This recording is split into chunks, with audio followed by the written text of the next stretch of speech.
Greetings everyone! Professor Prinny here, and today we are, I think, finishing off the Legend of Heroes Trails Beyond the Horizon. I'm pretty sure we are. We've gotten to the bottom of the what is it? The Presidential Underground. We finished all the connection events we missed yesterday. We did any last bits of completion we could do, so that included the Sweets blog, the getting everyone's connection levels maxed out, getting the Gourmet level from basically level 1 all the way to max level in one go. And yeah, we finished off the last challenge battle, the Dark Transcendence, which featured the Garden Master, August, and transform, what was it, the demonized Dantes from Trails Through Daybreak 1 and, well, 2 and 1s respectively. Yes, I am enjoying the horrible humidity there, Richard. Are you dealing with... Oh yeah, how are you handling the horrible humidity over there, too? Same with you, Kaylee. Are you dealing with the heat quite well? It's definitely cooler than yesterday's stream, for sure. Just a bit though, just a bit. Unfortunately, I did have to go out a bit, which is why I'm a bit late today. I came back dragging along with me a giant bottle of Mountain Dew. You had the Tim Hortons to cool yourself down. Excellent. Honestly, I was thinking, like, I'm already late. Should I go get my... Should I delay a bit longer just to have a bit of an ice cream? No, you know what? I'll have an ice cream after I finish today's stream and reward myself that way. So yeah, we did finish everything we could do in the Grim Garten. Everyone's connection levels are maxed out. We got the Gourmet book completed. The fishing notebook. We don't need A rank on all of them, thankfully. I might be missing some enemy data from earlier areas, but I could just get those in New Game Plus. Yeah, we've got everyone's connection levels maxed out. It was a neat touch that it was when we were giving the gifts for everyone, that in some cases it was actually instead of like the protagonists of each route giving the gifts, it was like 2 different characters giving gifts to each other, which was quite sweet. Yeah, we don't need to deal with the 4 SPGs. We managed to get the AAA rank at the end. Do I have... Oh, hang on. Ren's not at full craft points. Hang on. Nope. Back to the Grim Garten we go. We need the Thermite to... Oh, hang on. I didn't even need to go into the Sanctum there. We could have just gone to the... Welcome. Workshop. Right, there we go. All set to go now. Not well. You much prefer colder weather. I too much prefer colder weather. The heat makes me not want to do anything, if I'm being honest. Enjoy your adventure.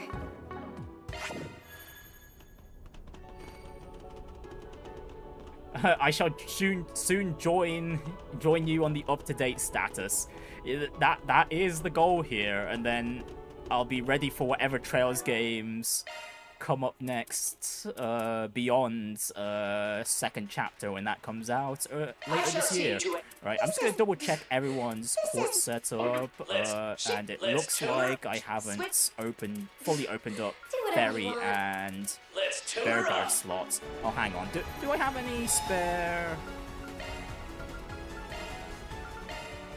Sepith to open those slots? I think I'll just do what I can with Bearguard, and never mind. Okay, I'm missing a crap ton of wind and space Sepith. Okay, you know what? Never mind. Bearguard and Ferry can just deal with their locked slots. Leave this. Do whatever you want. For all I know there was care. some This is more nothing for me. ports tweaking I wanted to do just to remove some of the good pieces You're from in capable hands. the characters that are not with us right now. I'm just wondering what would be useful for everyone. Actually, you know what? I don't care. Yeah, I just want to get through this. We'll just go in. Angès. But why? On top of that, I'm still bothered by whatever Grammy's up to. Whatever the truth behind the space program is, it's something we can no longer ignore. Everything that's going to happen from here on, it's important that you guys learn it on your own. Oh wow, There's another charging station I need here. to know now. Right. And whatever we find out will help Angès too. Hey, boss man, you better give her one hell of a talking to once this is all done. You're damn right I will. But first things first, we gotta have a chat with Mr. President. There will be no turning back from here. We'd best be sure we're fully prepared. Oh, I'm sure we'll be fine, Burgard. I mean, we've gotten a lot of stats from the gourmet level alone. Actually, I'm curious, like, how much stats do we get from the gourmet level? Like, a lot of HP. Yeah, just a lot of stats in general. Not gonna lie, probably leveling up the gourmet level as we were going along would have helped out in the long run with making some of the, what is it, the vestige fights a bit easier. Anyways, let's see what the President has to say to us. Well, there's all the Genesis, all in one machine. Right, the Crisis Management Control Center, Central Sector. July 12th, 12:46 p.m. 14 minutes before the launch. Ladies and gentlemen of Arkride Solutions. With Beauty's blade, the divine blade of silver, and the former Kitty and Roaring Lion in tow at that. Well, to be fair, we do need all the firepower since we're going to be dealing with Qasim and Kincaid here. It stands to reason that you've defeated both Hercules and Mirabelle, having made it this far.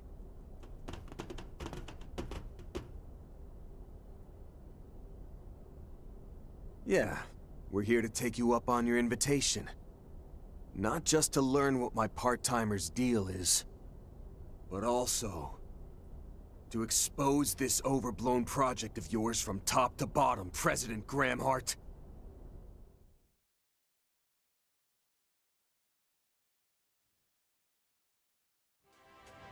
We're finally down to less than 15 minutes before launch. Come on, let's just see what happens after. You won't want to when look the away launch for happens. even a second, folks. Citizens of Calvert. No, viewers all across Zemuria. Please join us in witnessing this momentous feat for the ages. Huh? It's Angès. Oh, going to Trion Tower again. Oh, so it is. And wasn't that Dominique with her? Why are they heading to the tower now of all times? It's not even supposed to be open today. Otherwise, the observation deck would have been my first choice of where to come clean to you, May.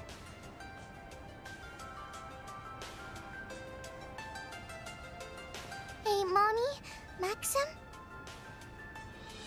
Say no more, sweetie. Let's go and ask if they'd like to join us. Yeah, the teasings are too much, yeah. Right. Hold on a second! If we do that, we'll miss the launch! Come on, we gotta hurry! We can't ignore Angès on her birthday!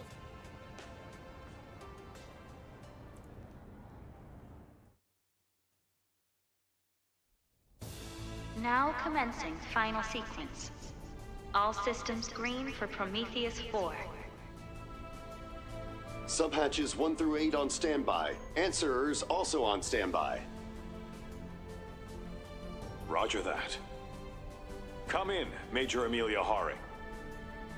Comms will be closed until terminal countdown. May the goddess be with you. May the goddess be with you! Glory to the Republic! Glory to the Republic! And hope for Zemuria. Be back soon, Mission Control. Papa? I told you not to call me. Oh, never mind. Go get him, Amelia. We now come to you live from the hot springs paradise of Longlai, not far from Zeku Space Base. As you can see, crowds from all over are here to see for themselves this historic triumph. Historic triumph. Oh, how much less this would weigh on me if that's all it was. It's true that this will mark the very first time Zemuria has seen a human make it to outer space.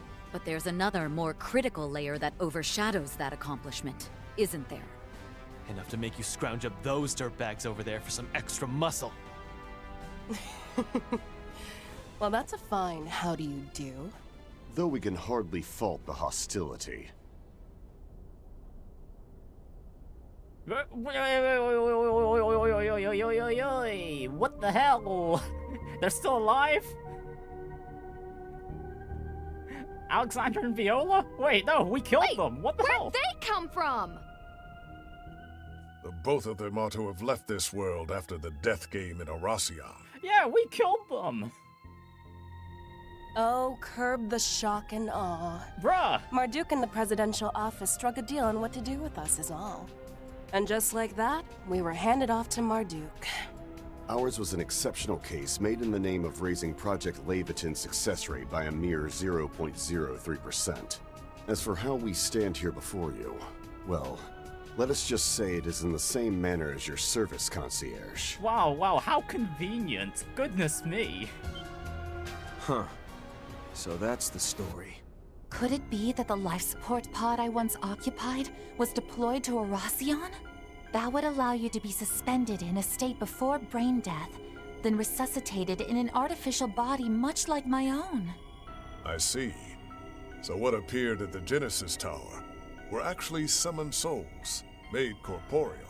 But upon the eradication of their transitory forms, each soul returned to the respective brain with which it was linked. Qasim, is this really how low you're all willing to sink? Do not judge this from a warrior's perspective, Farida. In this time of heavenly upheaval, we did nothing more than bring together the pieces necessary to guarantee security. Further, granting special provisions to these two was deemed far more preferable to Gerard Dantes and Melchior. I don't think it's good either way. Of course, both are fitted with an insurance policy of sorts, should either attempt to betray or escape us. No, it's probably a bomb, of course.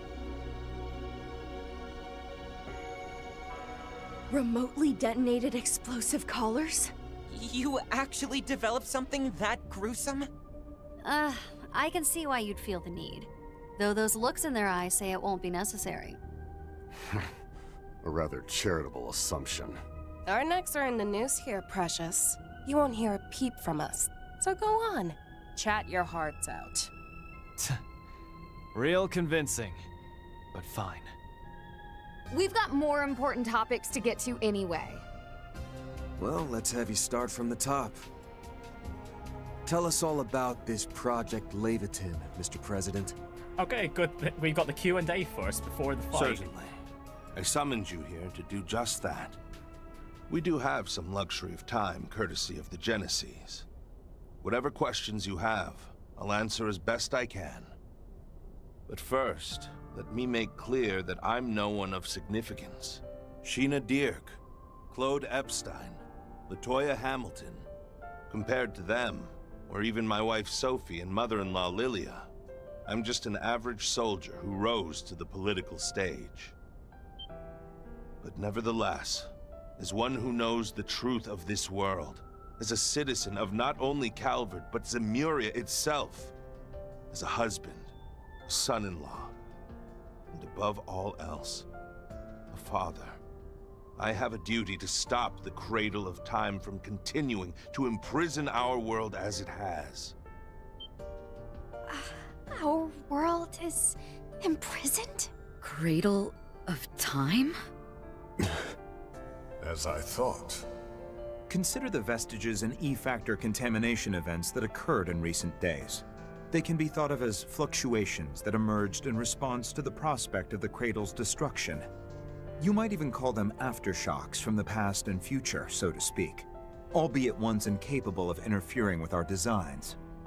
What in the hell are you getting at? It's just as that apostle. Or rather, as Melchior told us in Anchorville. That it could all be spun as protecting Zemuria, you mean?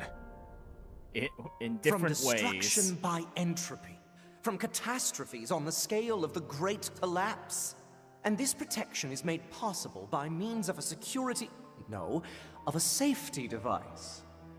It's a force more relentless than the sealed space or the vanished mirage. And more absolute than the steel wrought from fire and Earth's fateful clash. Yet, there are those who do not believe that to be so.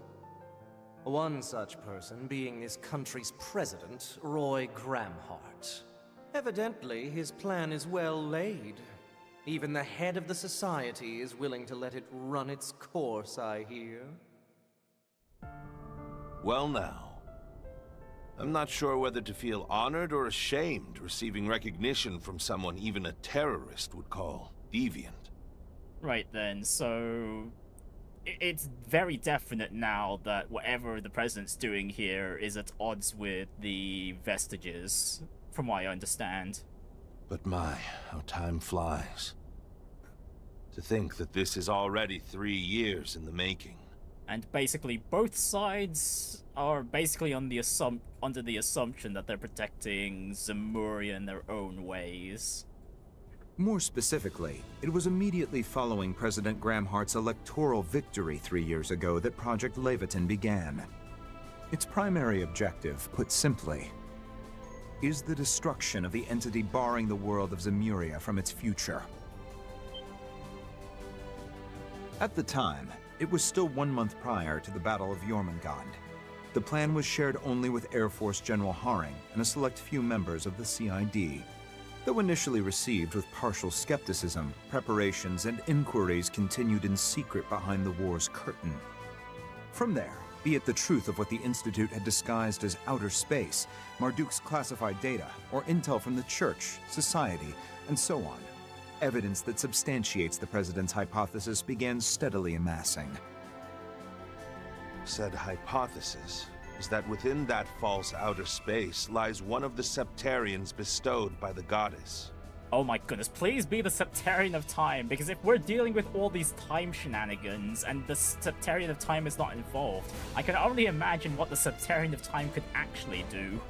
That the treasure itself is keeping this world we call Zemuria sealed away while influencing the thoughts of those who live here.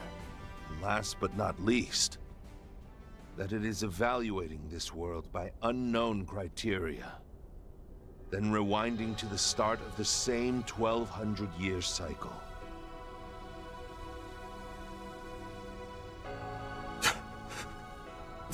Bullshit. No way that holds water.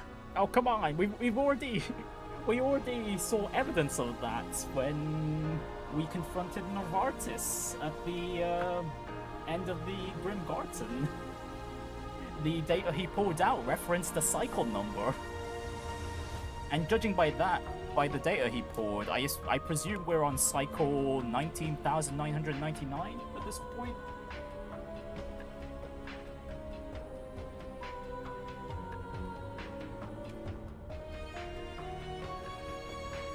Oh goodness, the weather's so warm, my Mountain Dew is warming up so fast.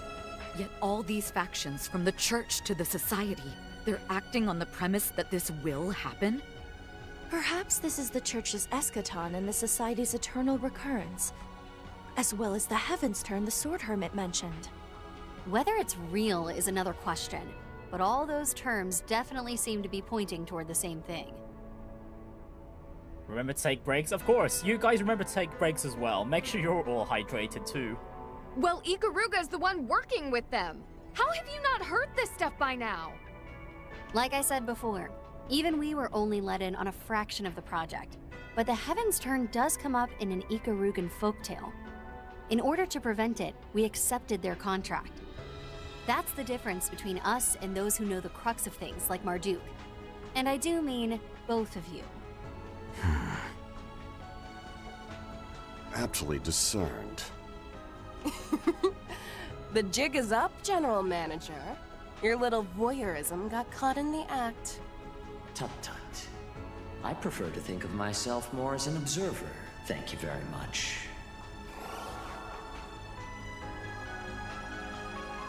Mr. Thorndyke. Oh, wonderful. Thorndyke was here too. Ms. Twinings, I trust your temporary assignment is going smoothly.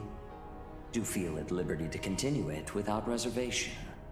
Now then, if you will permit me to elaborate. Marduk has indeed been aware of and speculating over this for some time now. I refer, of course, to the spatio-temporal rollback induced by the Septarian of Time, the Grand Reset. Okay, there we go. Finally, the Septarian of Time has made its appearance. Gosh, I still remember the times when people were theorizing back with Cold Steel, between the time of Cold Steel 1 and 2, that they thought that the Septarian of Time was involved with,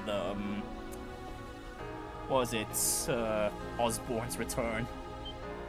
To dispel some mystique, our risk management AI was originally devised in aims of forestalling this very event. However, from Liberl to Crossbell to Erebonia, such incidents as the Retributive Tower were followed by accelerated increases in the possibility of its occurrence. Yet, curiously enough, its likelihood seemed to lessen for a time during the Battle of Jormungand against the Empire. Ascendancy over Zemuria and the subjugation of its people under the reign of the Septarian of Steel. Rather ironic that this undesirable aim actually led to the process of rewinding the world, what we call the Grand Reset, being deferred. Incidentally, as has been pointed out, the Church and the Society have been working independently to address this eventuality. However, there are others who you could say have taken preparatory measures of a more concrete persuasion. In English, Professor please? Epstein, for instance, progenitor of Orbal civilization and creator of the Genesis. As well as his disciple, Professor Latoya Hamilton, who created remarkable substitutes for those same devices. And let us not forget the inaugural Grimcat, Madame Dominique Lanster, or Lilia Claudel, formerly Epstein. Perhaps one might even count President Gramheart's departed wife Sophie and daughter Agnes among them. Thank you, Mr. Thorndyke. But I believe that's quite enough supplementary exposition. Forgive me. It would seem I have overstepped my bounds.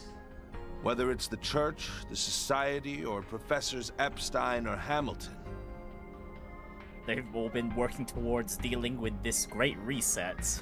We understand that their plans to address this crisis are based on the assumption that it's inevitable. But as the President of the Republic of Calvert, the foremost country in Zemuria, I cannot quietly sit and accept that. Having decided that, I went ahead with my own plans, which at this moment are near completion. If I may interrupt, these plans naturally involve some level of risk, no? But of course, I have no intention of denying that.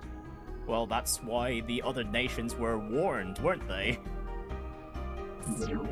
Our target is currently in a state of pre-activational dormancy in outer space, far above Calvardian skies. We predict it will react to our attack with some kind of defense mechanism, albeit nothing too much for Major Amelia's assault frame and expertise. Even if it were to launch an assault on the surface, our air fleets and armored aviation division should be up to the task. Yeah, Gramheart is quite different from Osborn, yeah. Very much so. Although, one of the major differences between them that I really didn't like about Osborn in particular is how the Sky Games basically set up Osborn. Actually, not just the Sky Games, but like the Sky Games, Azure, and actually no, specifically Sky Third, Azure, and Cold Steel 1 basically set up Osborn to be some like very antagonistic, leaning heavily towards that side. But then I just really hated the fact from Kozio 3 and 4, where it's more he was doing what he did just to stop Ishmelga in his own way. I really didn't like that angle. It kind of really annoyed me that his character shifted that way. And then Gramheart, at the very least,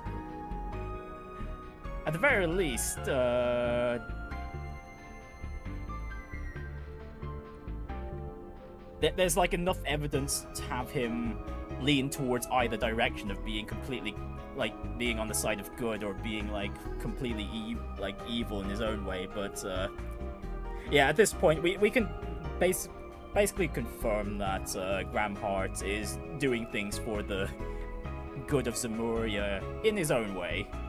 Additionally, out of consideration for casualties outside the Republic, we have already notified all other foreign administrations covertly. Marduk's risk management AI assessment currently places the odds at 7-2 in Calvard's, and by extension, the entire human race's favor. A 70% chance of project success against a 20% chance of failure, with the remaining 10% mathematically impossible to determine. Honestly, considering that we're nowhere, it doesn't seem like we're gonna see like the end of whatever Project Lævateinn will do here. And I'm pretty sure the game will end on a cliffhanger or something. I can see I can see that Project Lævateinn failing here. An unseemly shortcoming on our part, leaving even that much room for error is simply disgraceful. I believe a slightly more accurate figure could be derived, however, with some cooperation from the, shall we say, more conscious mayor. You're the last person I want to hear talking about her like she's some kind of tool. Still, isn't all that just the picture of arrogance? Even if the scales are slightly tipped our way, you're still betting the fate of all humanity on a high-stakes gamble. What right does the head of a single nation have to make such a far-reaching decision? To be fair, if no nation Zemuria is willing to deal with this problem, the Great Reset's gonna happen anyway. Even so, there's not much time remaining. If we do nothing, it appears the reset will still happen in late August of this year. Precisely when the sun, moon, and Septian planets will be in conjunction. Such is also spoken of in Krugan folklore, though perhaps it was relayed to Hamilton's pupils as well. Oh yeah, that was in the chants passed down by our people. So the assignments Gran gave me, Essie, and Yang, they were all in anticipation of this? That just leaves the question of how you even know about this. My money says it has something to do with Angès's mom and grandma. You'd win that wager. Each of them carried out their role as a successor to Professor Epstein's last wishes. Their reasoning for going through with it was noble. But still, I couldn't accept it. Hence why I called Angès to the capital and kept her in confinement. Though, admittedly, temporarily borrowing the power of her inheritance over there was additional motivation. While it isn't quite their intended application, they do appear to improve the AI's assessment accuracy. This seems an ideal arrangement for you as well, seeing as it prevents the young lady from using them recklessly. Renne. Well, it still seems like what Dominique and Angès will still be able to do something regardless. Gotta admit, this all seems way too big for one small-time odd-jobber from Edith. Still, I've got 3 bones to pick here. First off, Angès and the rest of us busted our asses finally getting those Genesis together. Yeah, that was Van's 4SPG. The government can get their grubby hands off the damn things. You using them after the fact without our say-so doesn't sit right. So we'll just be taking them back. Yeah! What you're doing isn't any different from the Garden Master!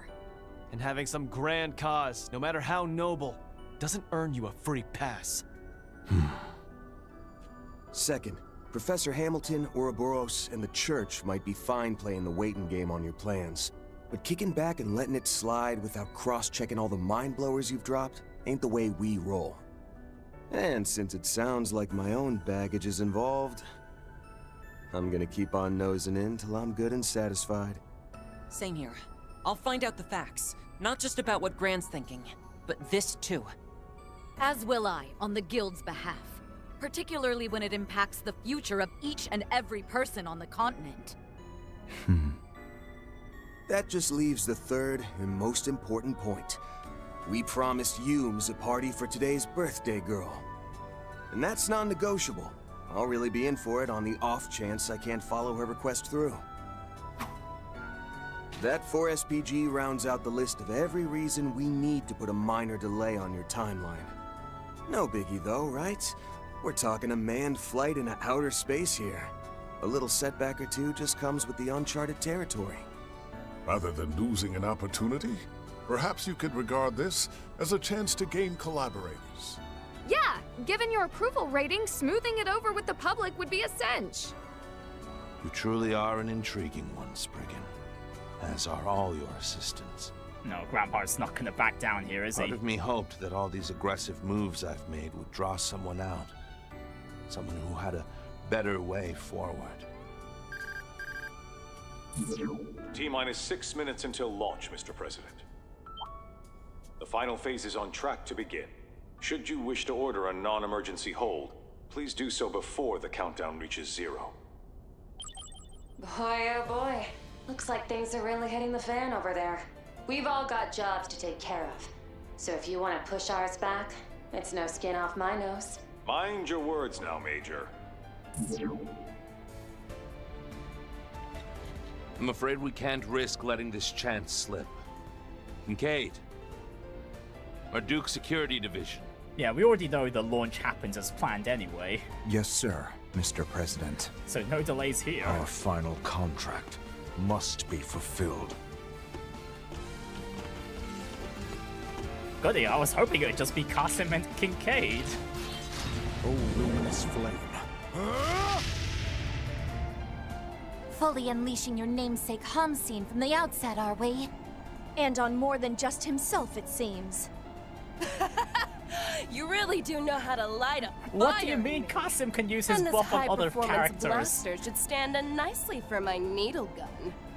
You'll forgive us the apparent act of foul play, given our disparity in numbers. After so long away from the battlefield, I aim to savor every seething moment. You're going down!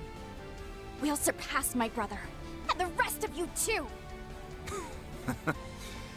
When was it I last faced off against you two? The school sports day that one fall? Yes. At the final buzzer, we ended up just a few points short. But this time, it's us who are coming out ahead. Renne.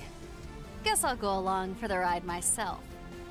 There's no better way to see what lies down the road. Girl, you come I this far. accept your challenge, Divine Blade of Ruin. With that, prepare to be intercepted.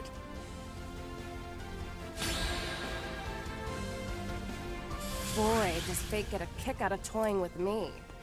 Still, whatever it has in store, I'll see it through. Mankind's future hinges on this moment. It includes even wretches like ourselves. We must give our all. And yeah, as you can see, I did grab the Altera Holocore away from Kevin, so we are going to make good use of it.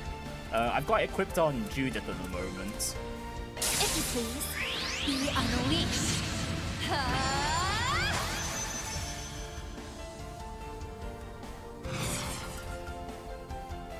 Activating skill.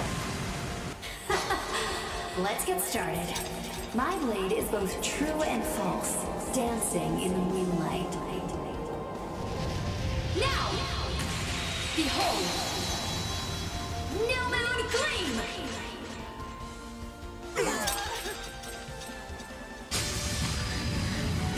First gauge limit exceeded.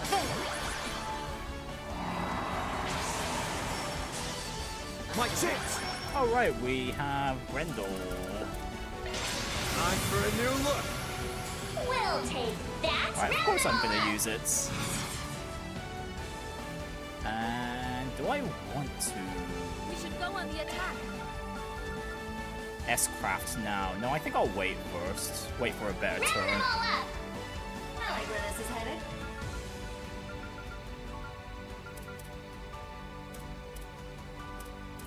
And out of That's everyone the here, I worst you think I'm can gonna do. take out Kincaid first, just so he can't use dual eyes on any of his allies.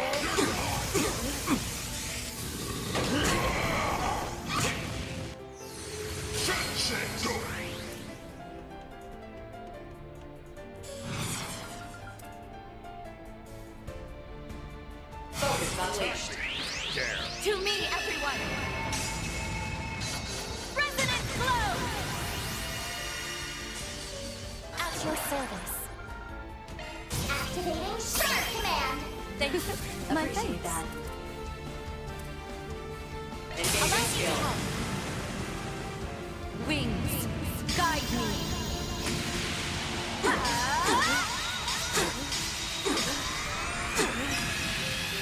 Knights of Arcadia. Okay, happy. Now we can follow up with Van, with Granville's S-craft. Boost gauge upgraded. Get going, Dan. Round them all up. Take this.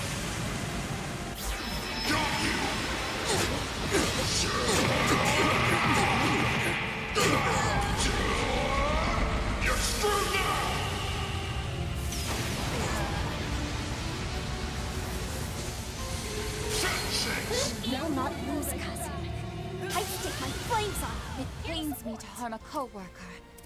But at the moment, I am employed under Mr. Arkwright. Use every tool at your disposal, including the Divine Blade. Much appreciated. Hoping you won't hold back this time. You know what? Let's go get rid of that attack buff on Viola, shall we? Pull in the whale! Activating skill.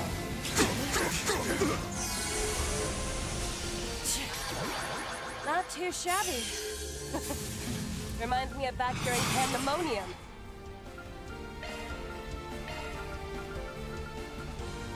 Attack me if you dare.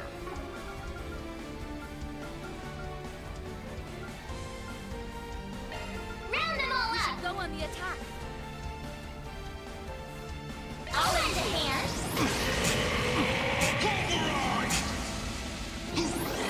Okay, we are bursting them down pretty damn quickly, although I think that's mostly because of how much stat buffs we got from level 4 last stream.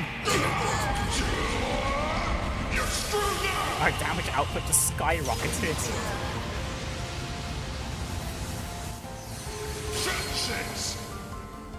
Oh, no S-breaks yet, though. Interesting. Much stronger than I expected. I'll have to redouble my aid to the hum scene. Is that all you and your cohorts can do, Spriggan? Don't start getting cocky, Renne. Yeah, good We're game. kicking What your the hell? ass. Okay, at least we got the cutscene interruptions out of the way with Kincaid, Viola, and Alexander. Like the wind.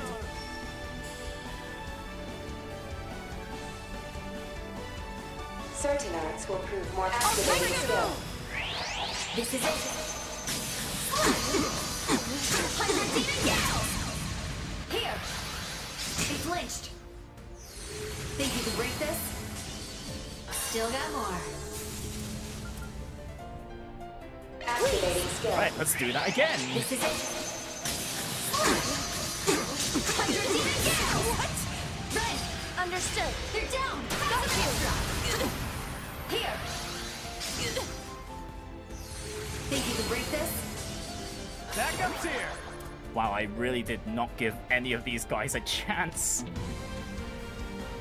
Well, Carson could still do quite a lot of damage on his own, but we'll see when we get to his turn. Eventually. Bam! Run! Sucker! This ends here! Not a chance! Hope that worked off some of my debt. I don't know about that, Viola. You only buffed once, and then that's it.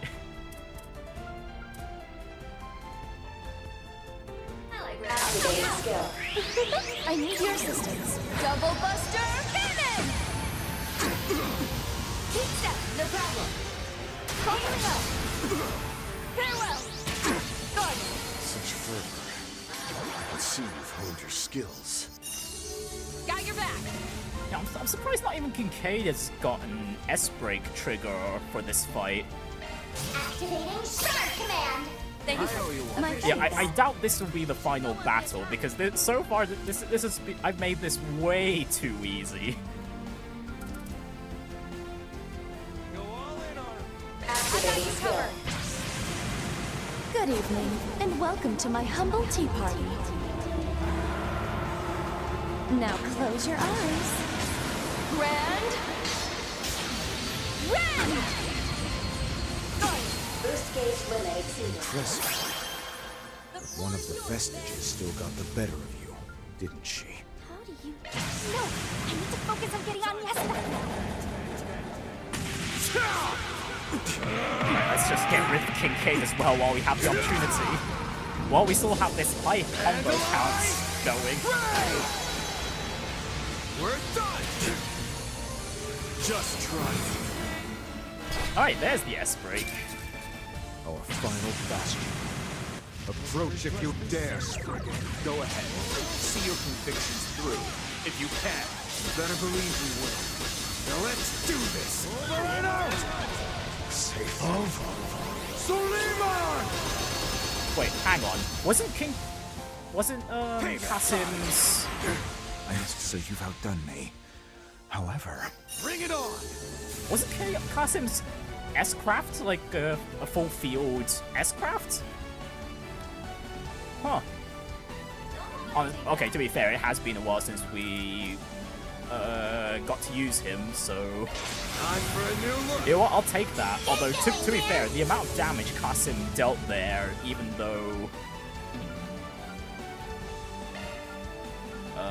we hadn't...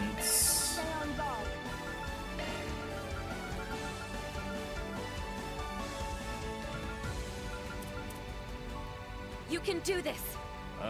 Put up a defensive command. Oh yeah, that was a lot of damage. Even though, was it, Van and Elaine were defended. Well, had defended because of A.M. Passion Guard. Stay on guard. Oh, hang on. No, I don't want to do Grendel's S-Craft just yet because I'm getting full damage from the Prometheus Quartz. Although, to be fair, that probably wouldn't be necessary.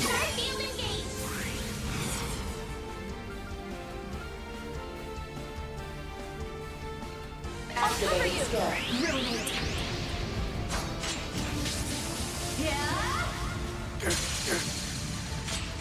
Shiki Kagura. Ren, allow me. Here. Following up. Have some extra. Think you can break this? Ren. Activating skill. Come, Potter Mother. Double Buster Cannon. Keep step. Acknowledge. Got you extra. Good. Back up there. Oh, still stunned. Excellent, excellent. Stay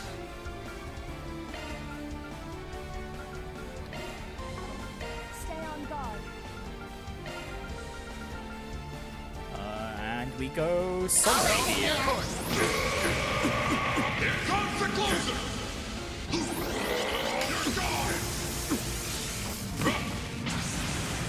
Here it comes.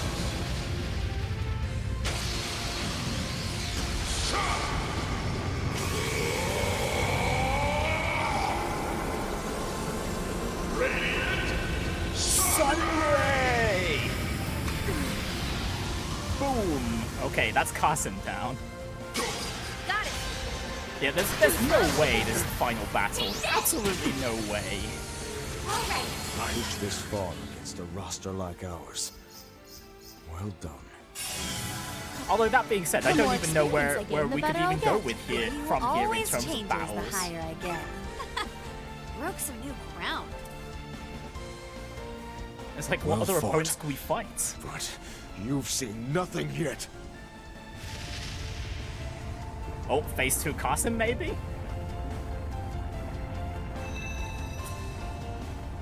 An even bigger boost? So he's got more left to give? Color me impressed. We can still keep up, though, as long as we do it together. Yeah. If it's a throwdown he wants, then let's kick him to the curb and back! Don't go forgetting who you are, Renne Kincaid. You'd always have a scheme brewing for every situation. So what's our prick of a student council prez doing rolling over on someone else's command? You ain't off the hook either, Roy Gramheart. The reason you scheduled the launch for today was so it'd line up with Angès' birthday, wasn't it? If that ain't the mark of a doting dad, I don't know what is. This whole project's about putting your daughter before everyone else, right? Then why didn't you tell her a damn thing about it? Only family you two got is each other. Is it that hard to just lay your cards on the table? It's not too late. The both of you can still talk this over.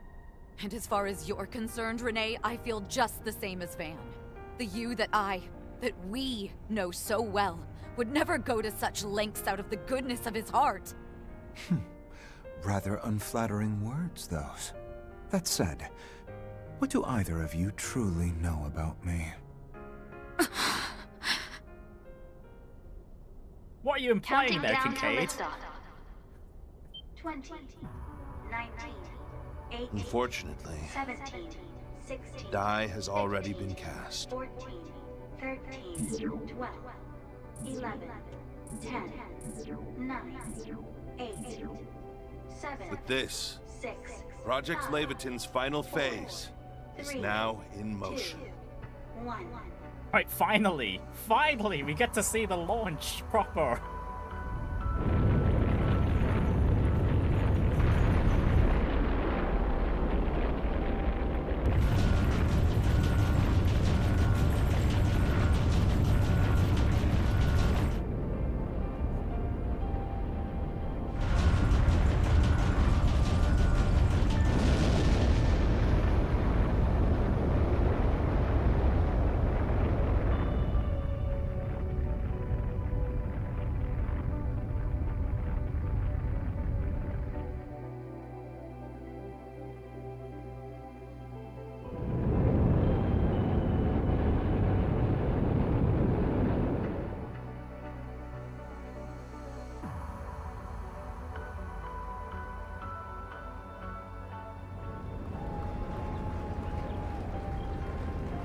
Well, there it goes.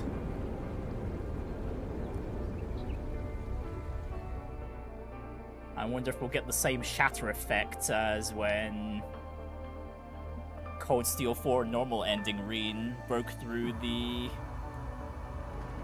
canopy.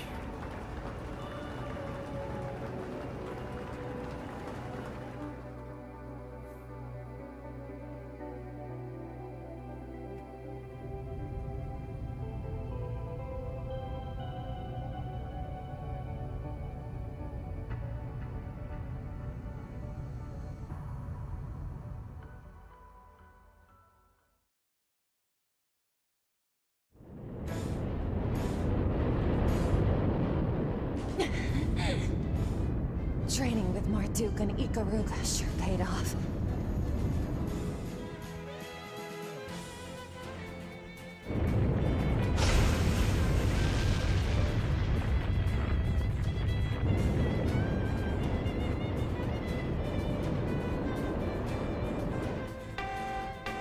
Oh, not this time. Okay. Just like they said. This is what happens when a human like me observes it.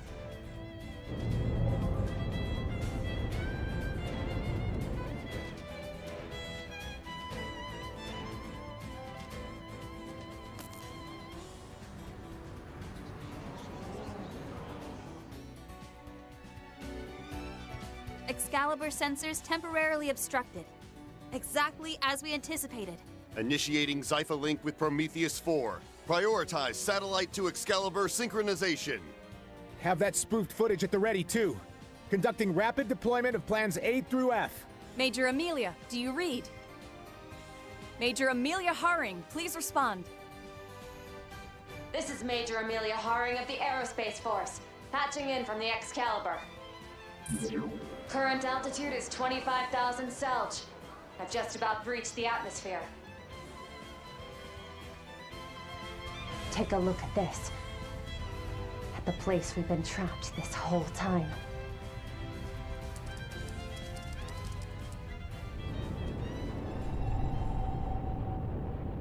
Okay, Amelia hasn't gone all the way to the canopy yet. Okay, never mind. There's no sign of the spangled night skies visible from the surface.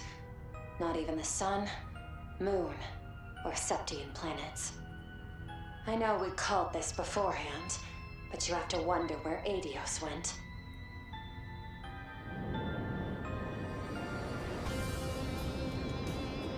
So that's all of Zemuria down there. Good thing it's actually real. If even that wound up being a lie, I might have lost it for real. Video feed is back online. The rocket has made it to outer space in one piece. This marks a triumphant feat in human history. But how's Major Amelia holding up? Land sakes alive. You gotta be kidding. Young? What's going on? This is well within the scope of our predictions. The world, by some contrivance or another, is closed away. That is but a tiny fragment of the many truths our mentor, Professor Hamilton, has been concealing from her students this entire time.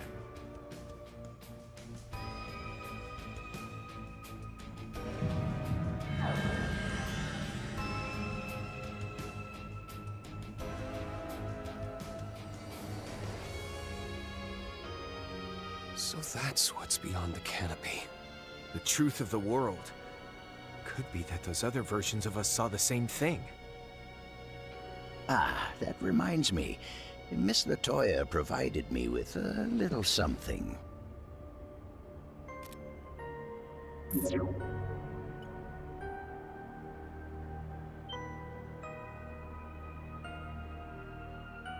Oh, Professor Hamilton also managed to get her own feed from up there? This is the lead Dingo was chasing? One beyond even Elysium's reach.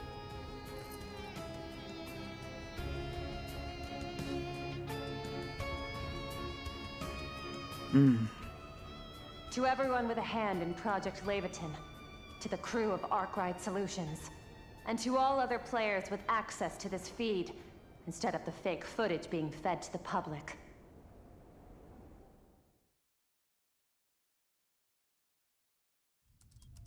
If our world, at the least, is no lie, then we just need to do the jobs we've been given. I'm sure you've all got your own takes on this, but for now, watch on till it's all said and done.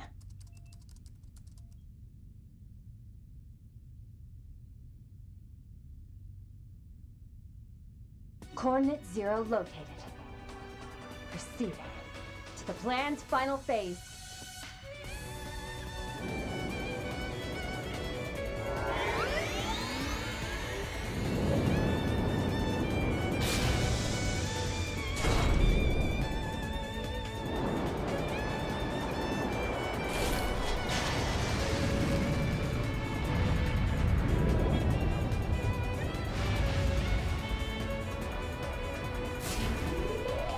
High-speed booster-fitted 0G use assault frame Excalibur AX. Alright, so where's that Septarian? Now, off we go, Excalibur.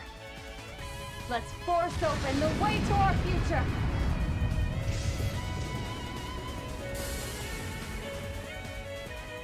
It seems Major Amelia is safe and sound. The first ever manned spaceflight is now underway. And with an extra surprise, we have an all-new assault frame. This just in, that model has been officially designated the Excalibur. Curiosity abounds over its development, but for now, let's just bask in the sheer magic of this moment.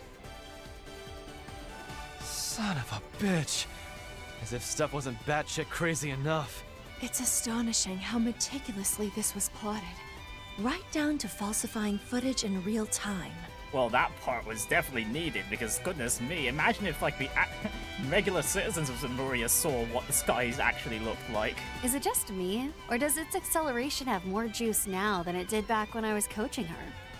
As it happens, Professor Cronkite made some adjustments to improve the output efficiency of its boosters yesterday. Oh, of course, you two were already in the know. So then, everything over here is for real? If the sun and stars were never actually there, then what exactly have we been looking at? As much as I dread the thought. Could it be like the far ends of the ocean that borders our continent? However far one travels across its waves, they never seem to end.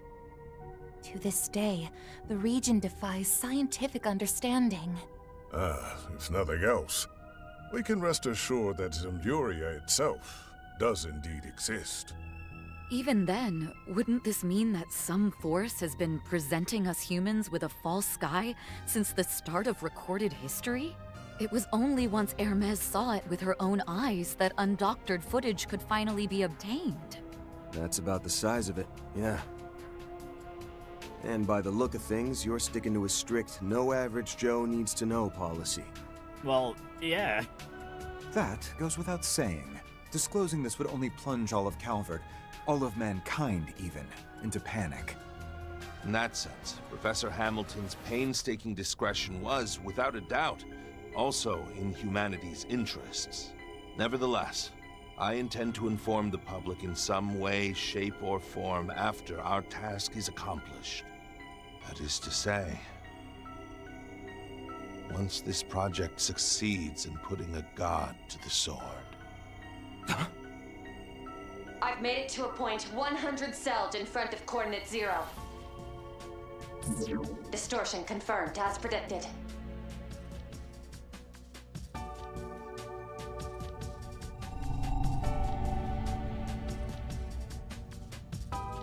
All sensor functions released. Initiating processing via Prometheus 4. Initiating synchronization with pilot via Zyphalink. Whether or not it exists, human eyes will decide. Hearing those words the first time left me baffled. But now, I get exactly what they meant. Nothing could make it any clearer than this. Initializing final judgment process on concluding stages of Grand Reset Cycle 19,999. Human race confirmed to have achieved the technology to escape the atmosphere. Scanning compiled surface observation data and converting to scene value. Expediting activation of Grand Reset Cycle 20,000, originally scheduled for 1,080 hours from present. New estimate, 45 minutes and 25 seconds. Interception sequence engaged.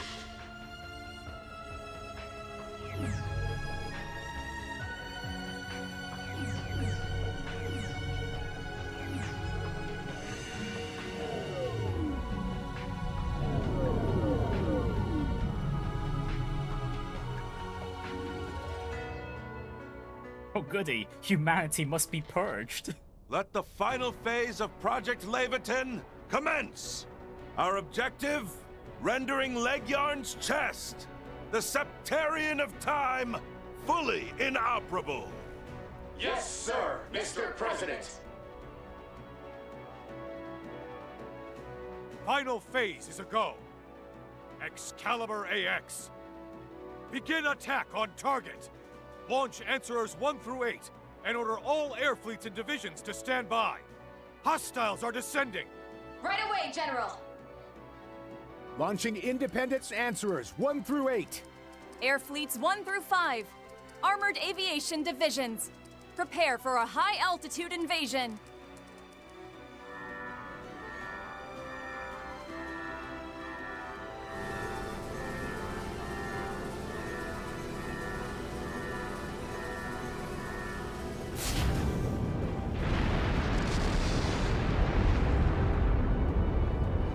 Ah, so that's what Cronkite's been hiding. Or trying to hide from Esmeralda in particular. Oh, look at all those rockets go. Engaging target with full demi-answer volley.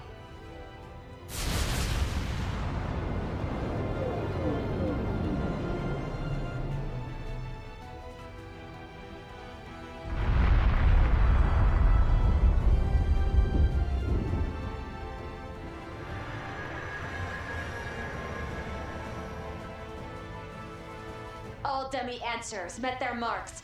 Target structure now partially exposed. There it is. Another Revealed cube. at last. Hold on a sec. Before we get to that silvery thing. Those missiles just now. Were they nuclear weapons? I was entreated to develop an execution sequence that would allow for their detonation without the Sword of Divine Darkness. The result? An implosive lens that is only triggerable in airless and weightless environments. There couldn't have been a more ideal specification to complement our plans, time constraints notwithstanding. Oh, how convenient. They still have nuclear technology, but now it only activates in space. They cannot be used terrestrially, a fact with which we intend to assuage any misgivings from foreign nations. The absolute gall. You assholes been making those city-wiping bombs behind everyone's backs? Moreover, I suspect the ones on that screen are of another class entirely. To be fair, knowing how, powerful the Septarians are, it's probably necessary. Right, nuclear weaponized orbital rockets, Independence Answerers. They're nearly 10 times as large, with a payload of approximately 1,000 times the power. Per their request, a total of 24 were completed, all of which are expected to launch in succession as required. Young? Damn it all! I knew something about the specs felt screwy. Whatever it takes, right or wrong. That's their attitude in a nutshell. Even so, it seems the adversary doesn't intend to go down without a fight. They're after the Excalibur! And heading down to the surface, too? Oh yeah, I just realized that there's one sort of,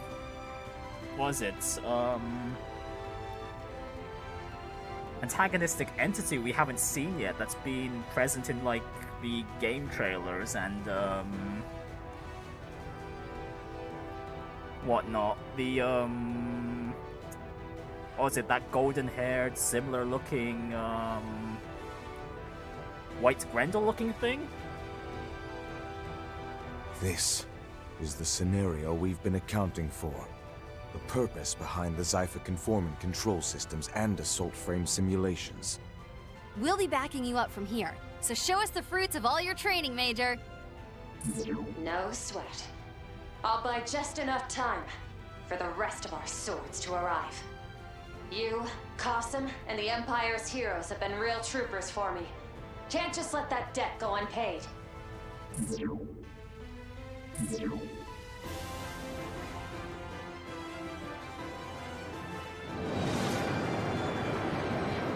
Oh yeah, there's no way regular people wouldn't notice these unidentified drones just falling out from space like that.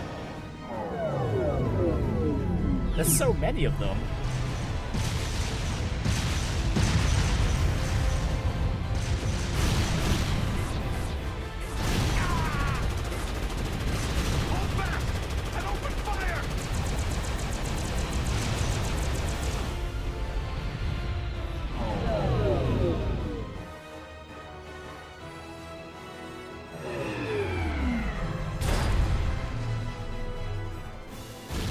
Well, but someone made it to the ground.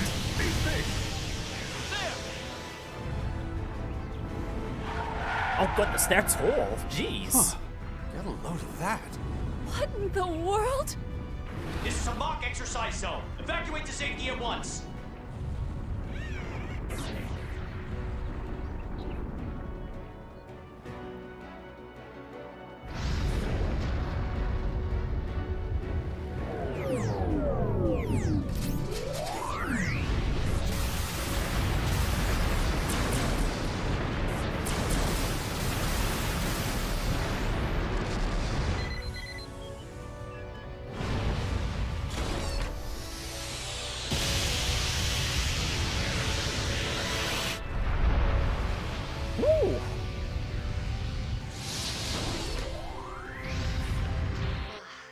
Endless sea of stars.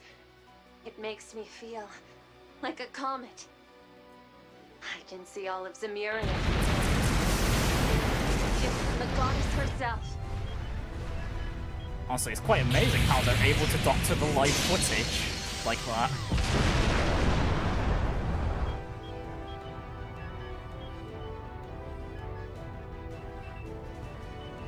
Deploying wide-range shards. Look out!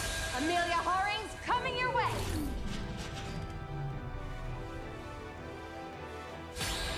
Oh hell yeah, we actually get to control the Excalibur. I was hoping for this. Oh hell yeah. Let's go.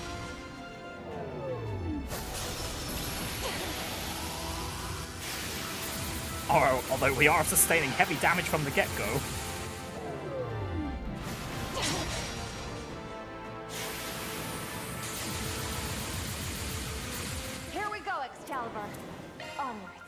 To a frontier no one has seen before.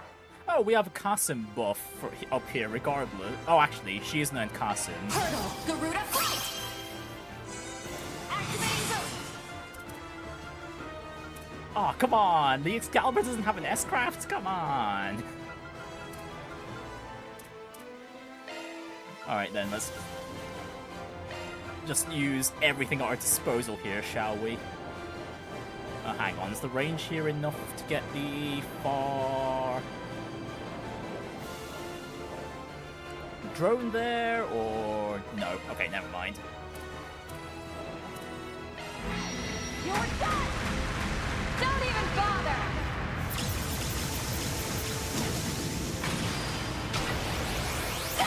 Oh hell yeah, this is sick!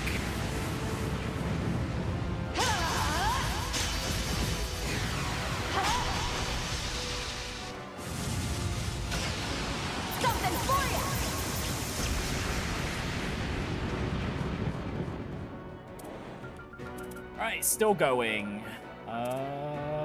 Yeah. Actually, do I need to heal? Oh, hang on. No, a lot of the drones are still alive. Okay, never mind. Recovering.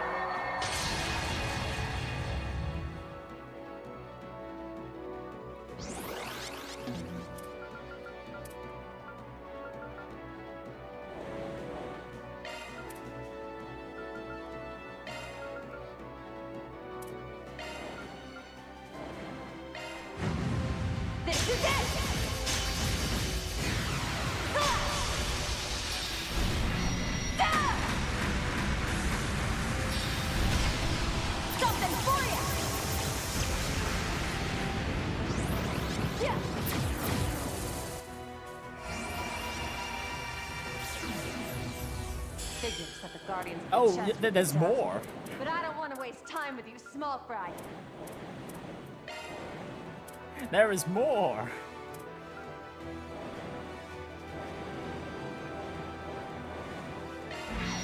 You're done.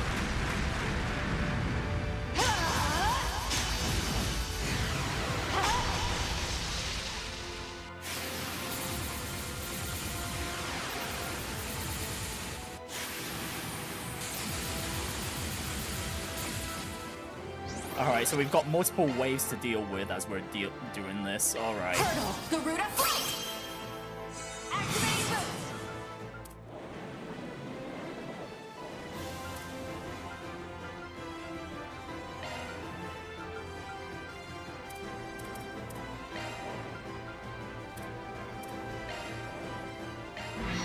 You're done!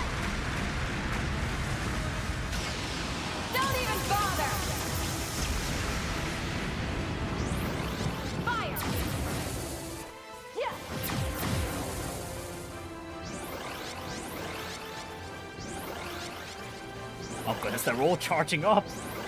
And for some reason, the Excalibur does not have an impede move.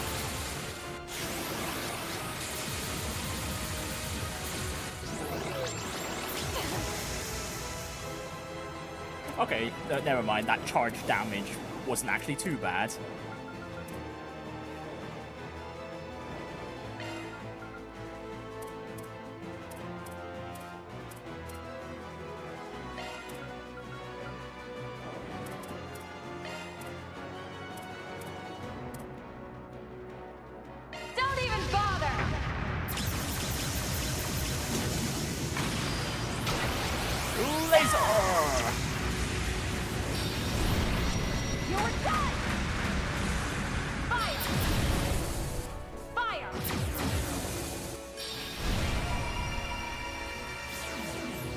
Alright, wonderful. They're still coming.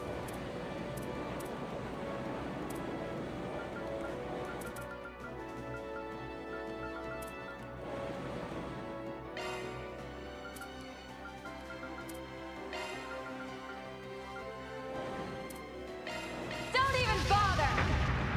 Thankfully, they're all nice enough to just bundle themselves up together for our AoEs to hit them all.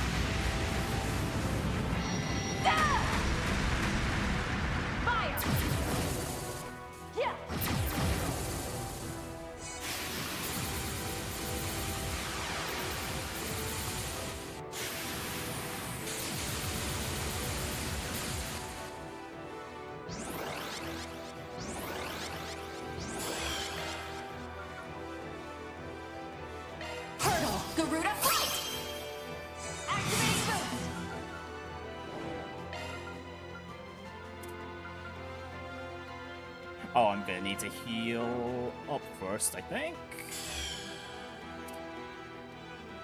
Recovery. Ran out of MP, EP.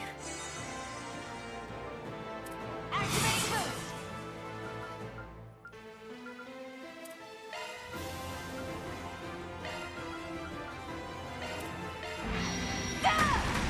Right, I wonder how many waves of these we'll have to deal with.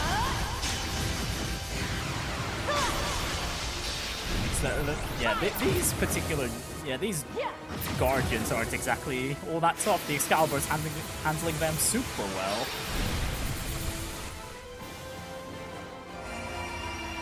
Oh, there's another set. It never ends! Keep going, Excalibur. We're breaking through this vault sky, and we're doing it at full throttle.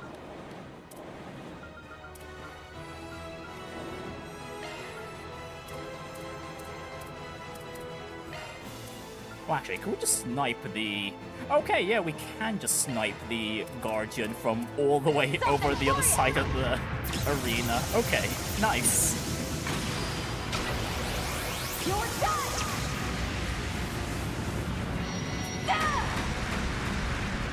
Fire! Yeah!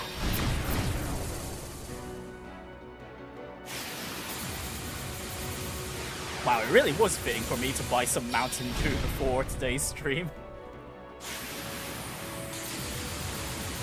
All I'm missing now is just some popcorn. Although I don't actually, no, I probably don't want that. I don't want my desk to get messy.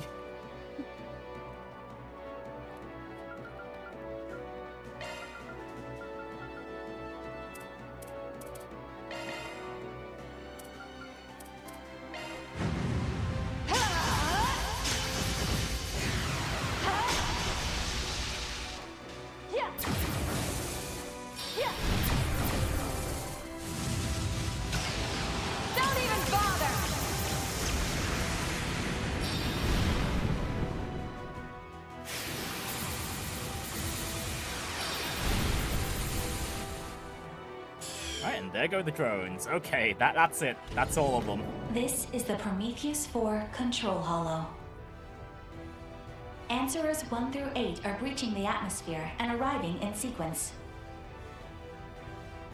Guiding Answerers 1 and 2 toward Coordinate 0 with protective fields deployed. Good! And do it full throttle! Well, there go the payloads.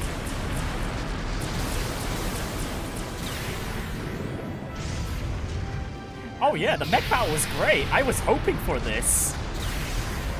Ever since we had the battle against the Excalibur back in Rene Route 1 or 2, whichever one it was. Because I was like, oh, there's no way they're gonna waste this new mech battle system, yeah? They're not gonna just do it for one battle, First yeah? Answerers, direct hit! Continuing with lock-on guidance! Glad I had my wishes answered here. About time we saw humanity's shackles. For what they are! Because you're not gonna be setting up this potential battle in space and not have us control, like, the battle. Right, the Septarian of Time, Lævateinn's chest.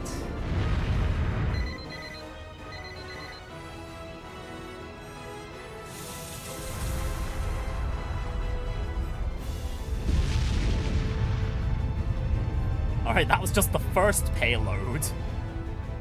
Unexpected large-scale thermonuclear attack confirmed. Damage rate 1.12%. Increasing seed value. That was only 1%? 23 minutes and 55 seconds to ground reset. Receiving interception sequence.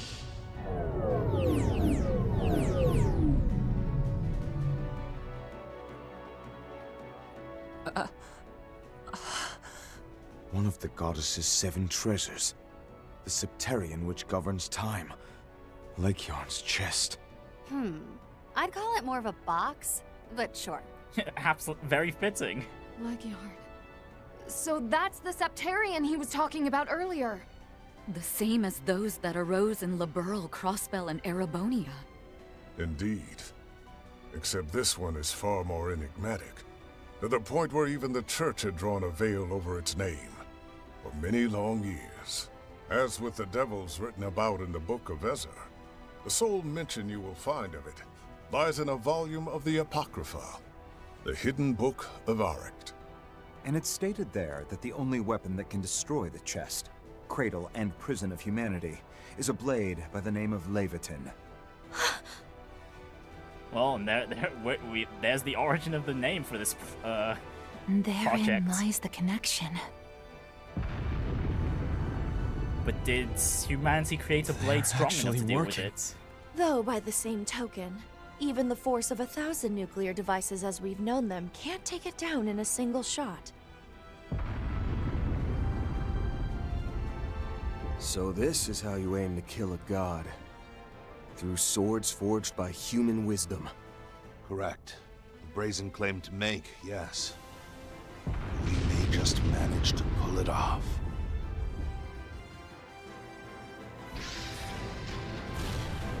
Okay, that's actually a lot of damage now. Locked on! This'll end it. Now go under!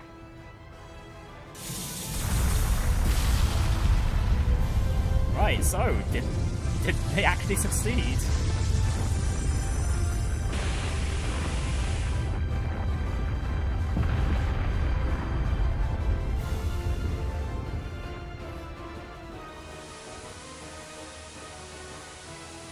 All sensors restored.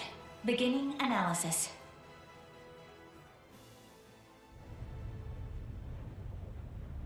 Marduk Risk Management AI Assessment. Lævateinn, the Septarian of Time, fully inoperable. Wow, just like that?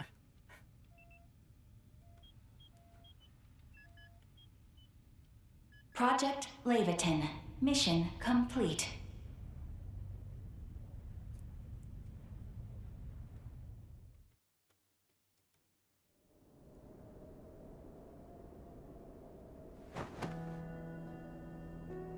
They made just enough payload to destroy the damn thing.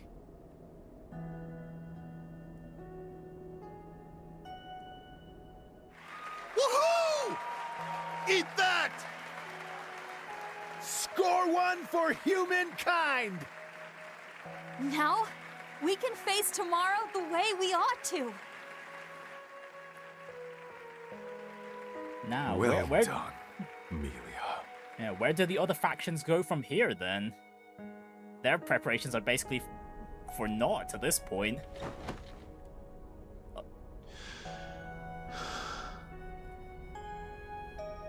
At last. It's finished. With this, Angès, Sophie, and Lilia.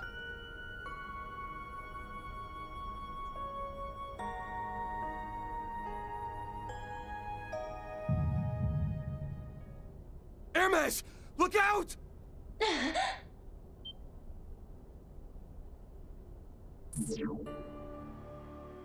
Whoa, hello there.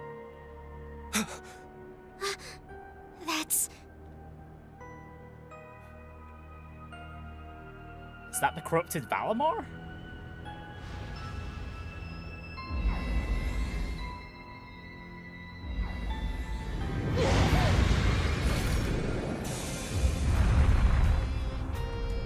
No! On your right!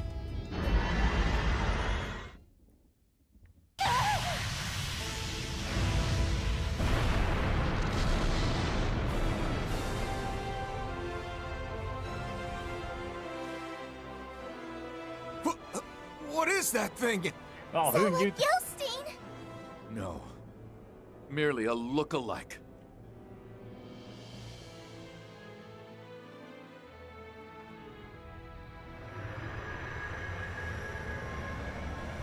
Ah, and of course, it's the Subterranean of Time. It can just reverse its damage, of course. Error raised in Marduk's risk management AI. Anomalies detected in extended observation devices. Failure to remove immediately may result in Interception complete. Resuming processing. 15 minutes and 2 seconds to grand reset. Well, I actually hope Hermes is okay there. Pinpoint the Excalibur, quickly! It's no use. We lost track the moment it re-entered the atmosphere. In addition, all those mobile weapons that came down are suddenly on the retreat! So the day is saved? Oh, no, Nothing no way. is saved. They just don't have to bother with us anymore. Our accuracy plummets without the Excalibur, but we have no other choice. Commence secondary assault! Fire answerers 9 through 24!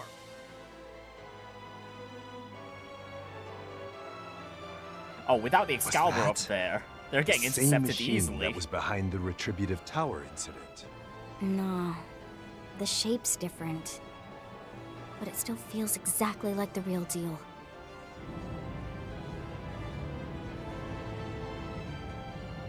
Major Amelia. One moment of weakness was all it took. But the direction she's falling... It's to the northwest. Over by... And so the curtain falls. Right, never mind. The preparations for the other groups might still work. Oh goodness, that's heading straight for Kevin. Nadia! Shit! We'll have to bank on our stigmas!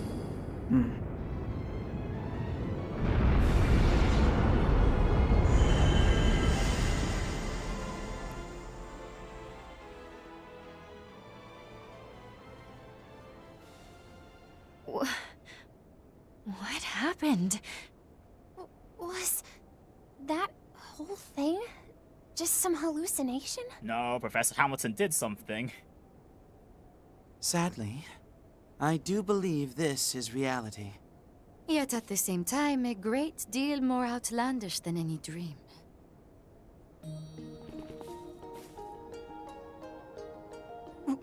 When did...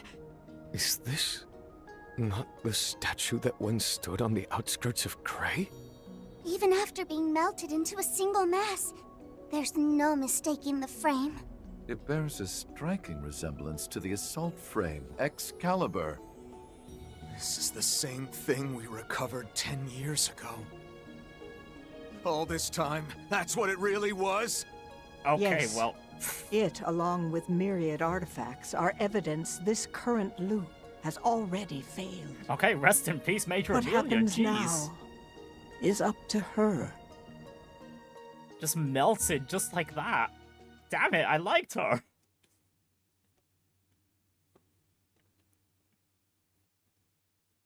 Oh, we're not done yet. This is still going. Prepare to fire the next round of answers! Stand firm till the end! Why? Marduk's AI should have been infallible! Whoa! What do you mean, Gramheart? AI makes mistakes too, bruh! Anomalies in the extended observation devices. It couldn't be! So it would seem. I am afraid we have been thoroughly outfoxed.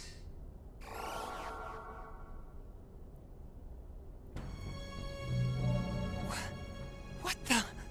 They're slipping in and out of existence? Kincaid, are you responsible? Yes. The originals, you see, are needed for our insurance. Oh, they're not saying Kincaid was a vestige all along, are they? Before you assume otherwise, I wasn't aiming for failure. As a matter of fact, the genuine articles are indeed here. The only caveat being that I had placed them in a state of superposition, both existent and non-existent at once.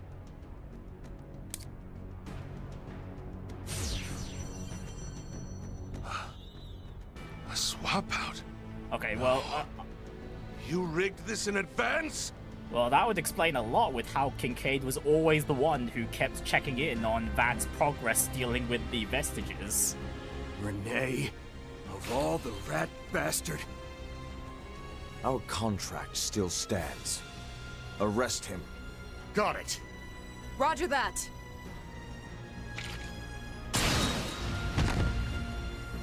Renne! They restrained him so quickly. No. Fall back! I am the beast that brings forth the White Dawn. Ah, there it is, finally. It makes an appearance. It was Kincaid this entire time. Good lord. Renne! You... But how?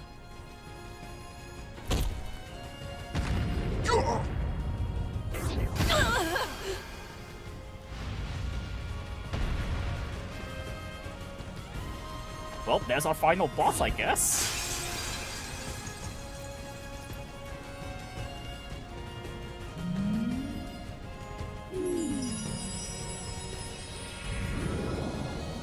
I knew all this time Kincaid was somewhat suspicious. You got it, Van!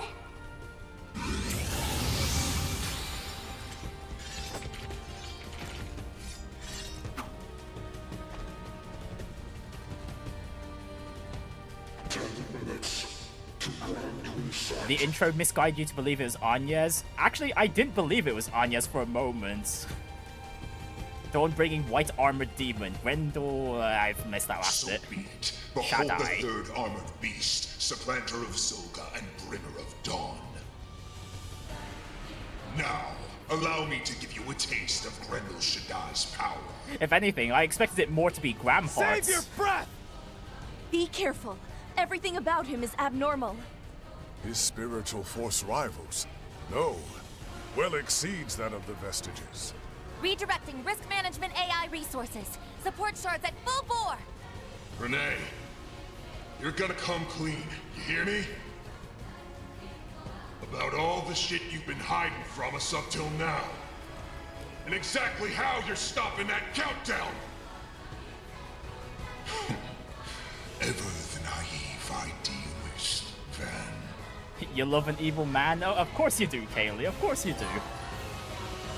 The fight against Grendel Shaddai will involve the entire party. Preparing all characters as fully as possible is advised. First, select the members who will participate in the first half of the battle. Okay, 2 phases, but we have to do it in 2 parties. The latter half will consist of Van and any characters left in reserve. Okay.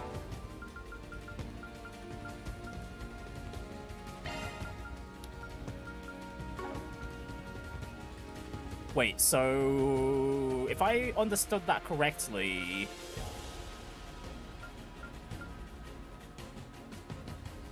the characters in reserve are...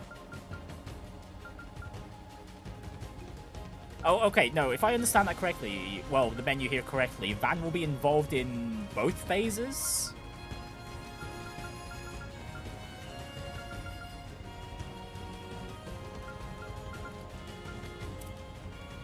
Okay, let me just make sure everyone is equipped here.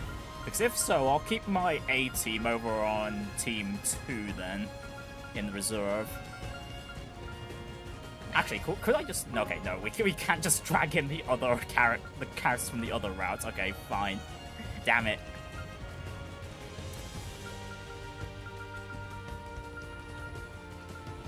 Actually, you know what? Let me throw in Qasim with the B team here, because they're definitely gonna need the extra firepower more than the A team will. Attack is the first half, the reserve is the second half. Oh, okay, I see. But the tutorial, what was it? The notification mentioned that Van will also be involved with the reserve team for the second half, no?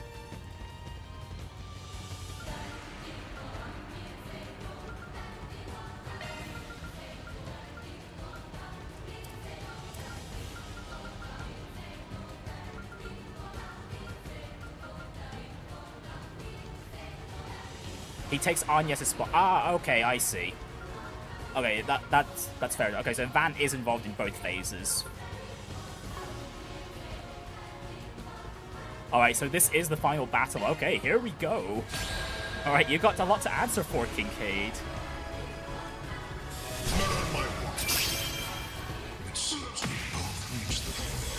Oh, man, he's moving first. I'm taking you down. Oh, he's not giving me a turn. Straight now. Wow, okay, Aaron just the time to boost. got taken down hard. Raging winds. Swallow all in your path. Not so fast! Like, wow, Qasim, you couldn't use the... You couldn't use your buff for the entire party like you did with Viola and Alexander? Anyways, though, let's get Aaron back up, shall we? Ah, right, and I had the Altera Holocorn Judith. Well, okay, Team 2 is not going to... We're not going to have Ultimate Wind on our side for the other team. Oh well. Activating Shard Command! My sincere thanks. I'll heal you. I'll take... Here goes! Here goes! Get going, Dan! Go full throttle! ZOC, activate! Alright, we'll just keep everyone within Van's range, just so...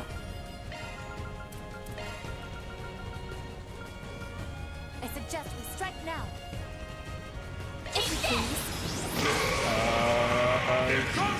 Van can protect at least one person every time Kincaid makes a move. Here it comes.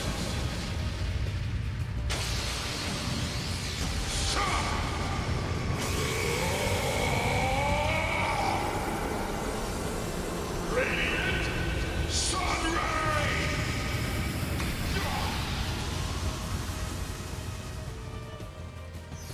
Alright, Boost, not so fast! Amateur! Got your back!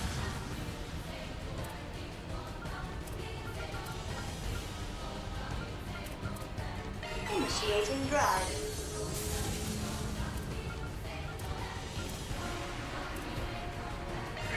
Accessing. Initialize! Got your back! Make your move! We'll take that!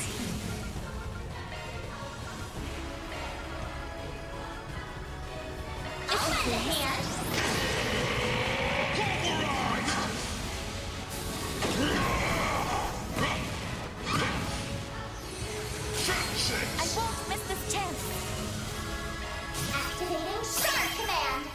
sincere I'll thanks. take that.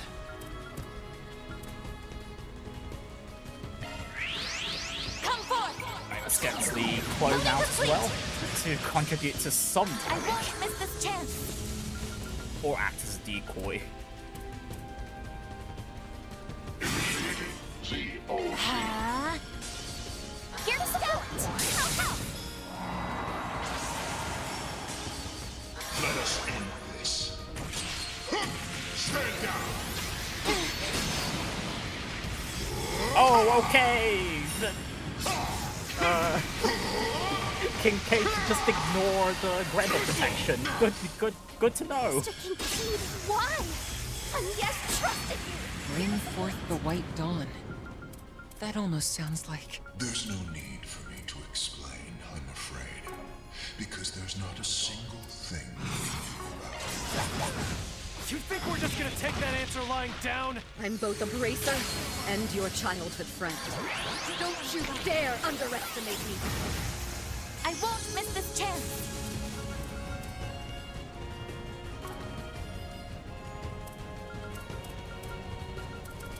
I will watch your six.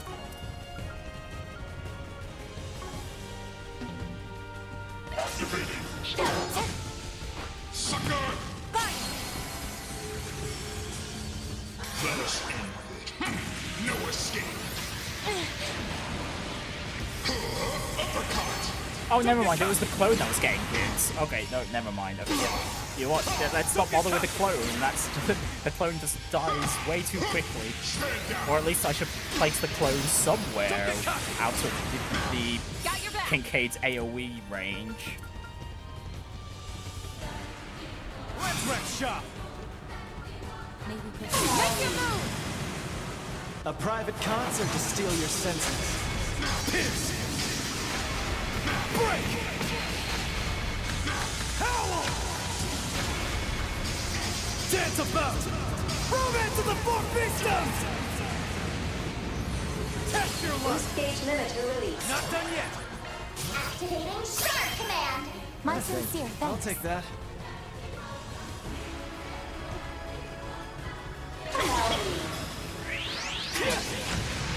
Have some of this!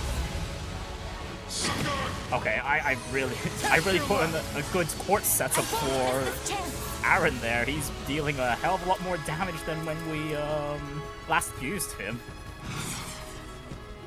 And yeah, let me just put the clone somewhere in a safe spot. Come forth! Loading complete! Here I go! And back to in Van's protection range. Let's party! Actually, let me heal up Van here real quick.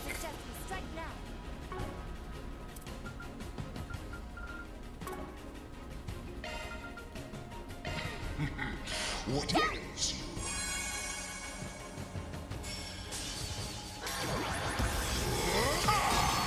Don't get cocky!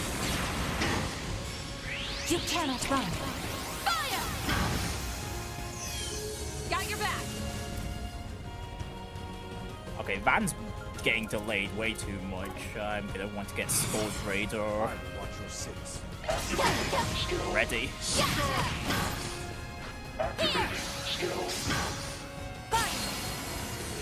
I'll lend a hand. Mr. Outlayed. Prepare. All set. Alright. 50 hit laser! Oh well, 30 hits, but still, it's a lot of hits. Weak. Here to support.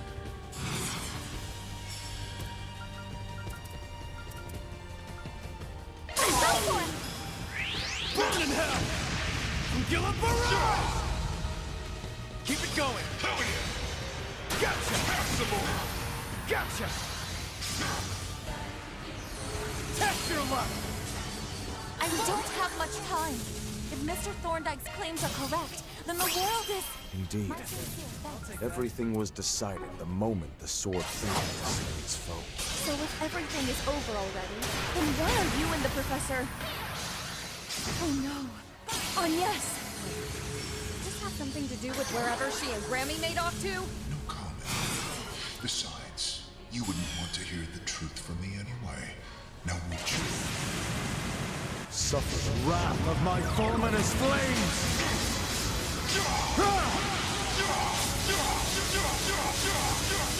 It's like that we do get to use Qasim again, though. Although, considering how much quartz we have, I think most of my other characters are actually out damaging him right now.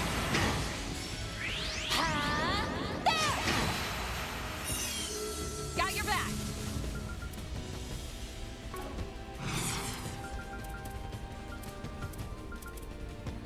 Make your move. I got you covered!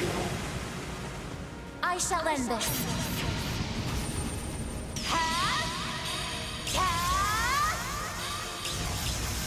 It's over! Infinity Zeta!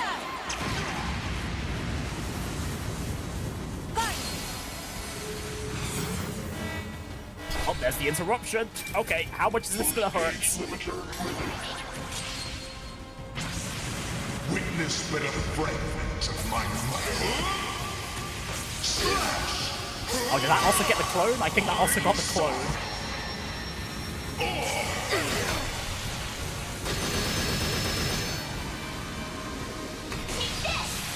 Okay, everyone lived. Everyone's alive. Proceed with caution. But some of us are on. Some of my characters are on very, very low HP. On the other hand. Stand your ground.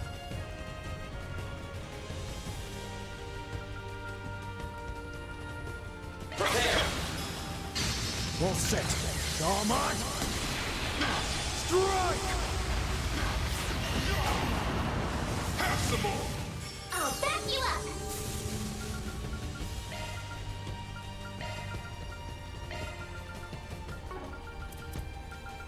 May we proceed with caution. I'll lend a hand.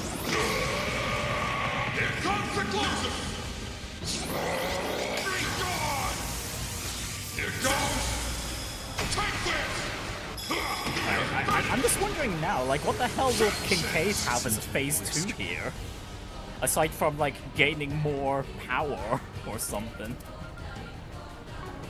Make your move. Activating Shark Command. My sincere thanks. I'll take that. Okay, we don't need to rebuff just yet with Qasim.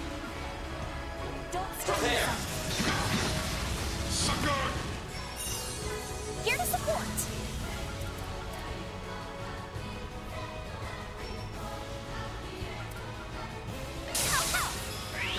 Hey, let's just bring back the clone again, shall we? Loading complete. Got your back!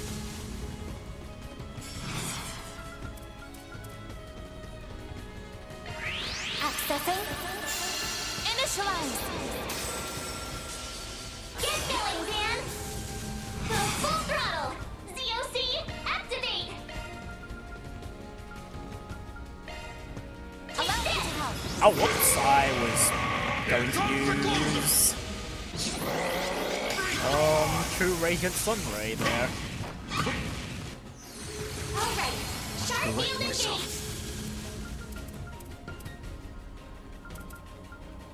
Oh well. Hang on, no, I should probably spend the turn just healing up Qasim here and Aaron too when I get the opportunity. There. Here to support.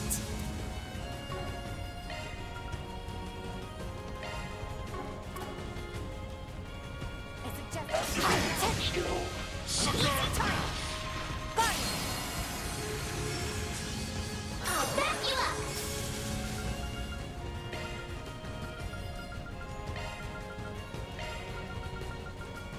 Covering you. Here goes. Take this. Here comes.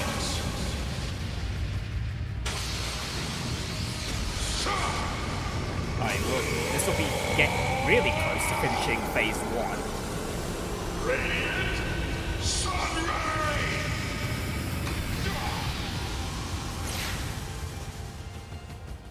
Take this! Alright, sharp field engage! Ah, is this how we're going to fight in space? Because I'm pretty sure in that like intro and like the trailers and whatnot, it's like the battle did take place in, what was it, on the moon at least, right? Nice. It looks Moving on like up. it. Simply follow. I'm just getting warmed up.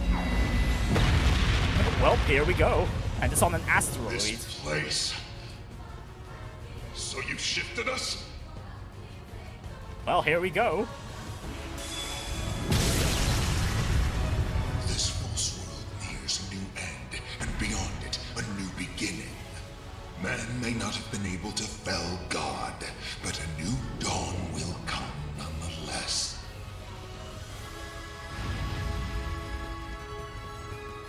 No matter what I must sacrifice. Oh, okay, we've got the... Oh, hang on. I was just trying to remember the controls again with the... Oh my goodness, okay, we've got red AoEs just popping up everywhere too. Okay, this is nuts. Go ahead.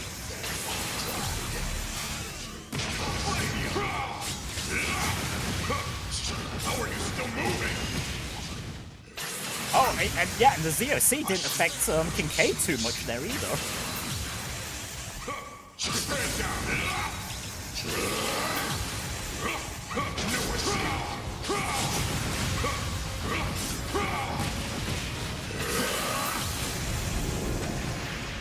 Too slow.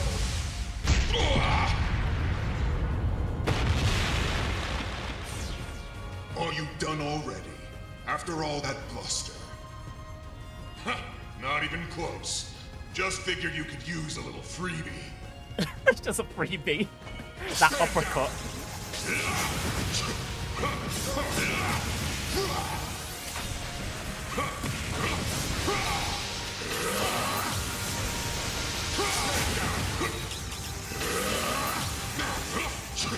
Oh, this is cool though.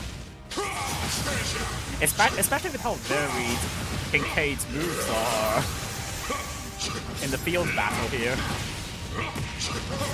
We've actually got like AoEs coming out from everywhere too. The audience here is getting pretty distracted.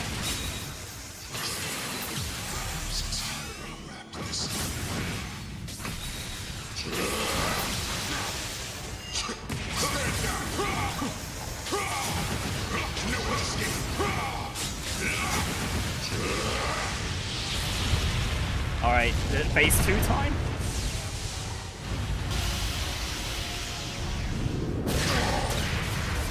Alright, it was Van's turn. Payback time. Take this!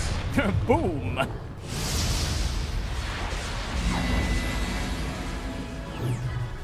Yeah, this is a really cool part of the battle. The pacing is perfect.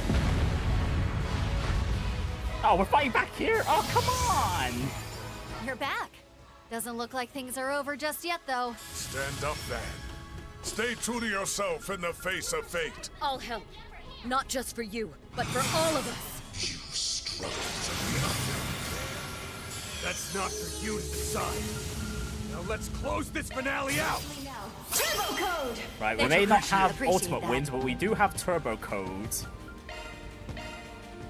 We should go on the attack.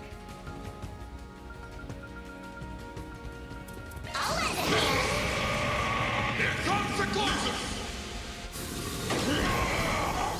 And thankfully we get the first move now.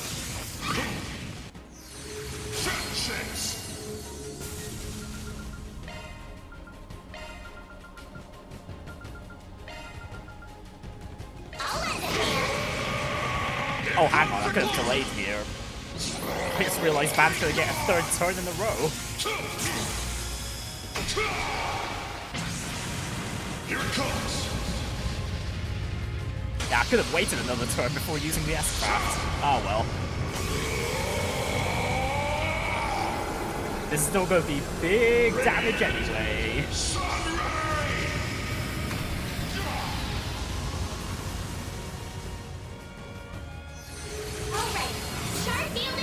Oh, S-Craft. Okay, no, everyone else is gonna be dead.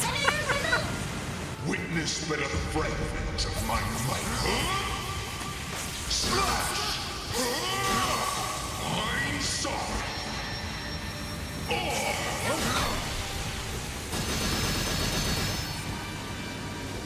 I'll lend a hand. I guess I got a bit. Okay, no, Elaine's fine. Oh yeah, right. Elaine's got stealth on right now. Okay, you know what? Never mind. That works. We'll just... Okay, Van can just keep Kincaid occupied, and Elaine can focus on reviving Shizna and Burgard. Or actually, no, I could just bring... What is it?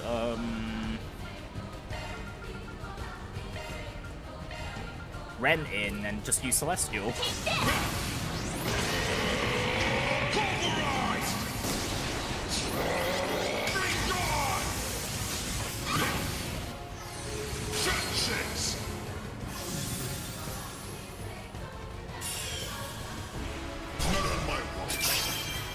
My move now.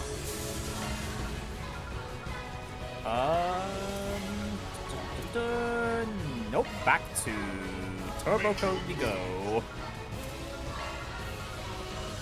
Swiftly now, Turbo Code! Thanks, pal.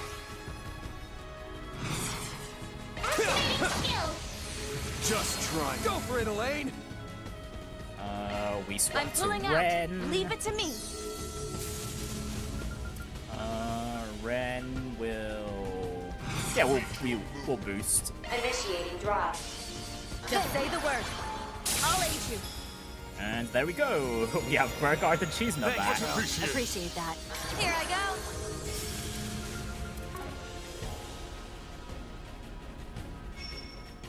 Activating skill. Have some more. Oh, again? Okay, well. Witness but a fragment. Goodbye, Shizna and Burgard again. And then this time Ren too. I think, well, at the very least, Van should survive this.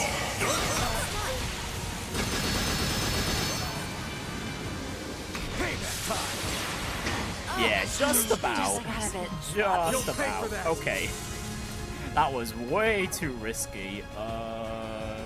Okay, Van's gonna get another turn afterwards. That's great. I don't need to use a ZOC here. Alright, well, at this point, we're just gonna use all the best items we've got. My thanks. All you, Ren. Have some healing. Goodness me, the S-break thresholds. Appreciate that. Here goes. Those were really ridiculous. Okay, I guess for now we can just go to Mirage Guard, just in case. Mirage Guard! Much appreciated. Appreciate that. Have some extra. Payback time. Way to fire me up. Activating skill. Sucker! Think you can break this? Stand down. You're open. Time for a little payback. If you please. I'll handle this. To me, everyone. President Glow. Virgo. Make some noise! This ain't better up. Your turn, Van. Oh, we got the stun. It'd been good if I had Van and Grendel before this. Here we go. There. Get going, Dan!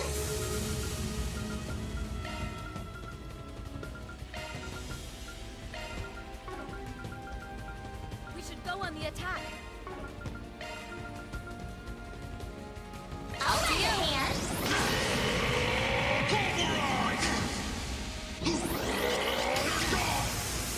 I swear, if we trigger another S-break threshold from this, that's gonna be rough, because the Barrage Guard is gonna be over after this turn. Radiant Sunray!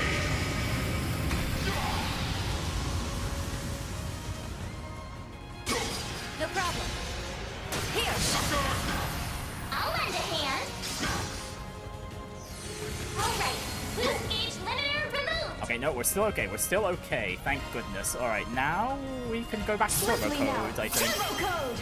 Much appreciated. Appreciate that. I like where this is headed. Engaging skill. Passable. Engaging skill. Taking point. On my blade I vow. Come and take a stand. Oh, we got a third S-break, but we're a little more prepared here. Okay, Van goes and protects Sheesna, she'll be fine. Elaine will probably be fine because she's got a attacking guard up. But Bergard is going to die again.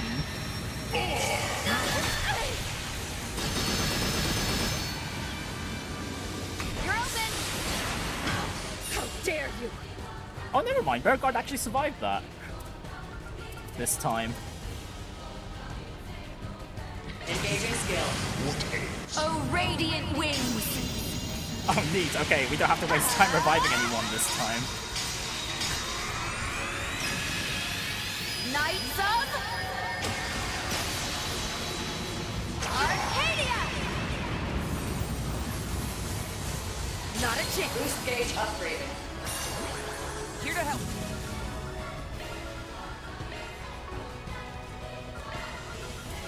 I'll lend a hand. Here it goes! Take this! Alright, Starfield engaged. Break it up to 11! Make some noise! Superno! Hurricane kick! Think better of it. We can win this.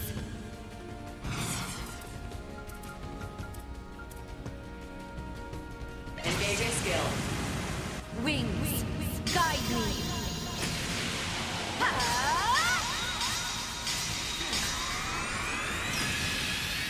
Knights of Arcadia. Not a chance. Boost gauge upgraded. Here to help. DLC is up. You have this. Okay, let's go. Spirit unification. Here to help. Activating skill. Here's forward. Duality. Think you can break this? Let us in. Not so fast. My late. Be sharp.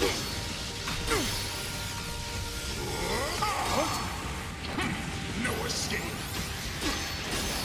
You're open. My late. Be sharp. Oh, Kincaid, stop! Okay, you know what? Bergard can stay down. That's fine. That's fine. Kincaid's almost gone. My late. Be sharp. You're open. Oh, actually, never mind. Bergard was just hanging by a hair's thread throughout all those attacks. Damn.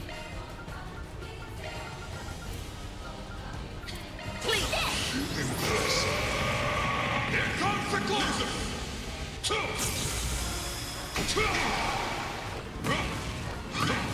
I'll lend a hand. Oh, and finish him off with the Executioner. Starfield engaged. Alright, there we go. That is the final boss battle done. It's come to this. I will always strive to better myself. Right, what the hell is Anya's gonna do Always then? changes the higher I get. Oh, I am far from done. I'll hone it further.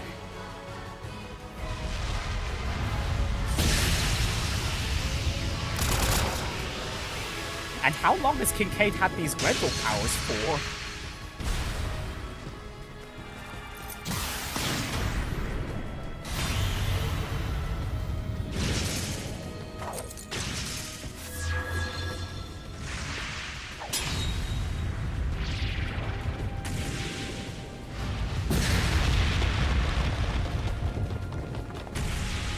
We have you now, Renne! Yep. Check and mate. Rapid disarmament underway. No. It's a trap! It's a trap?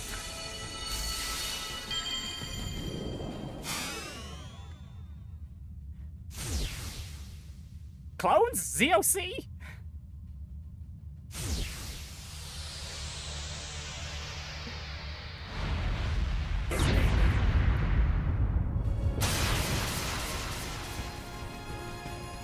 Bastard! That power just now. We misjudged. He transcends the shackles of time itself. I get it. You pulled together multiple other selves from slightly different futures. Wow, he can just do that, huh? Deduced at first sight. Still, as astonishing as that may be. 5 minutes to grand reset. Well, he couldn't take us out, I'm though. afraid it is time to take my leave.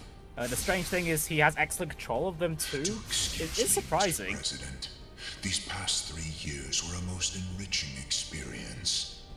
My condolences on what will become of your daughter, but know that it is entirely by her choice.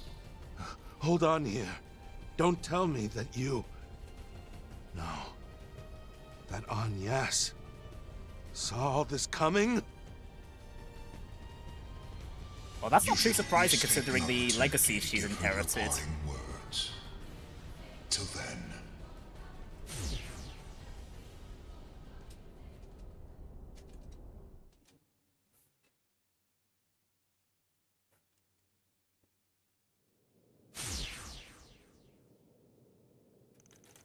July 12th, 2 p.m. Mr. Kincaid. The entirety of Took you Project long Lævateinn took an hour, including our boss fight against Kincaid there, no less.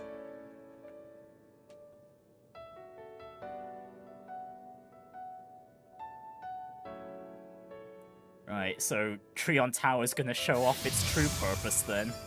Are you certain about this, young lady? Yes. I'm all prepped and ready.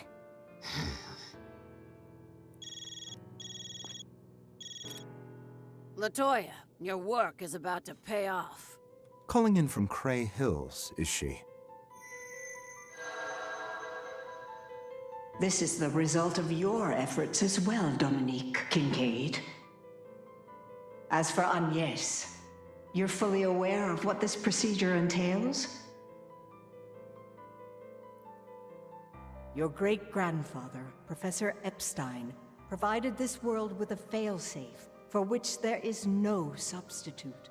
However, its primary function can only be performed by way of a certain factor that has been passed down to you from your mother. AD and those who call themselves vestiges serve as portents. They are beings who were never meant to appear in this age, proof that Zemuria's current space-time continuum has begun to fluctuate.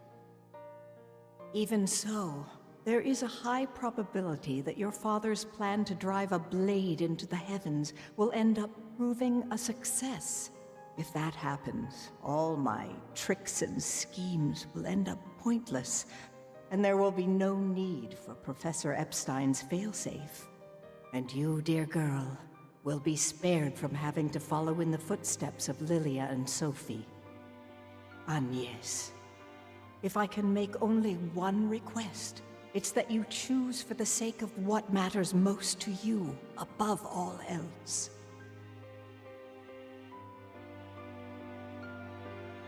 Yes. Consider it done.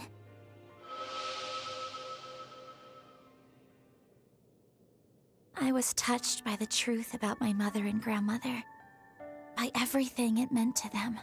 And today, the hopes they so dearly inherited have been placed in my care. I can't honestly say it's sunken in. The idea of doing this for the good of Zemuria's future. But doing it for the sake of those we love and cherish. That's a motivation I think every one of us shares. Thank you. Truly. I see that your mind is made up. Another set of heart-stopping scenes this go-around, wasn't it? Wow, even Nina and Campanella are here to see this. The church and the snakes. I'll warn you up front. Do not interfere. Now. They've done little but sit on their hands and watch so far. Indeed. Angès, I have nothing but the utmost respect for your decision. The verdict against you, however, Latoya Hamilton, will not be overturned. As is only natural. Nina. Professor. Well, for us, this is the part where the third phase really kicks into gear. Though I have to say, the build-up to the climax has never been quite so explosive. It's better than I expected, not gonna my lie. obligations to the Professor were met. Since this also aligns with the Grandmaster's hopes, let us observe in full the extent of man's potential. My word. I'm loath to leave a similar impression to your ilk, but so it goes. No, Thorndike as well. The presidential aide pulled quite a fast one. Although, I suppose I'm not one to talk. Quite so. In light of your own secret correspondence with the Professor. Something to do with Professor Epstein's place of origin, was it? Yes. He sought permission to be here in the event that these circumstances came to pass. 3 minutes to Grand Reset. Hacking of Grand Reset via Octogenesis embedded in Trion Tower initiated. Compatible successor. Type Claudel. Please release Tuner Diva mode. Right.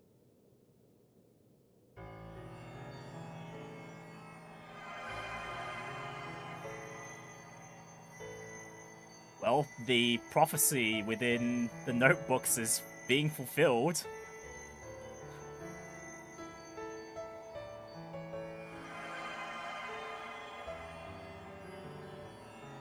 Too bad the notebooks never mentioned the cost, though. Oh, to be fair, if Van knew about that, the cost of this, he probably would have tried to stop this at all costs.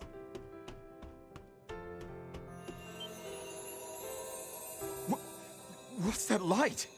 It feels warm, in a way, yet somehow sad at the same time. Even so, we have to keep on climbing. Isn't that right, Yume? Yeah! I just know Angès is up there!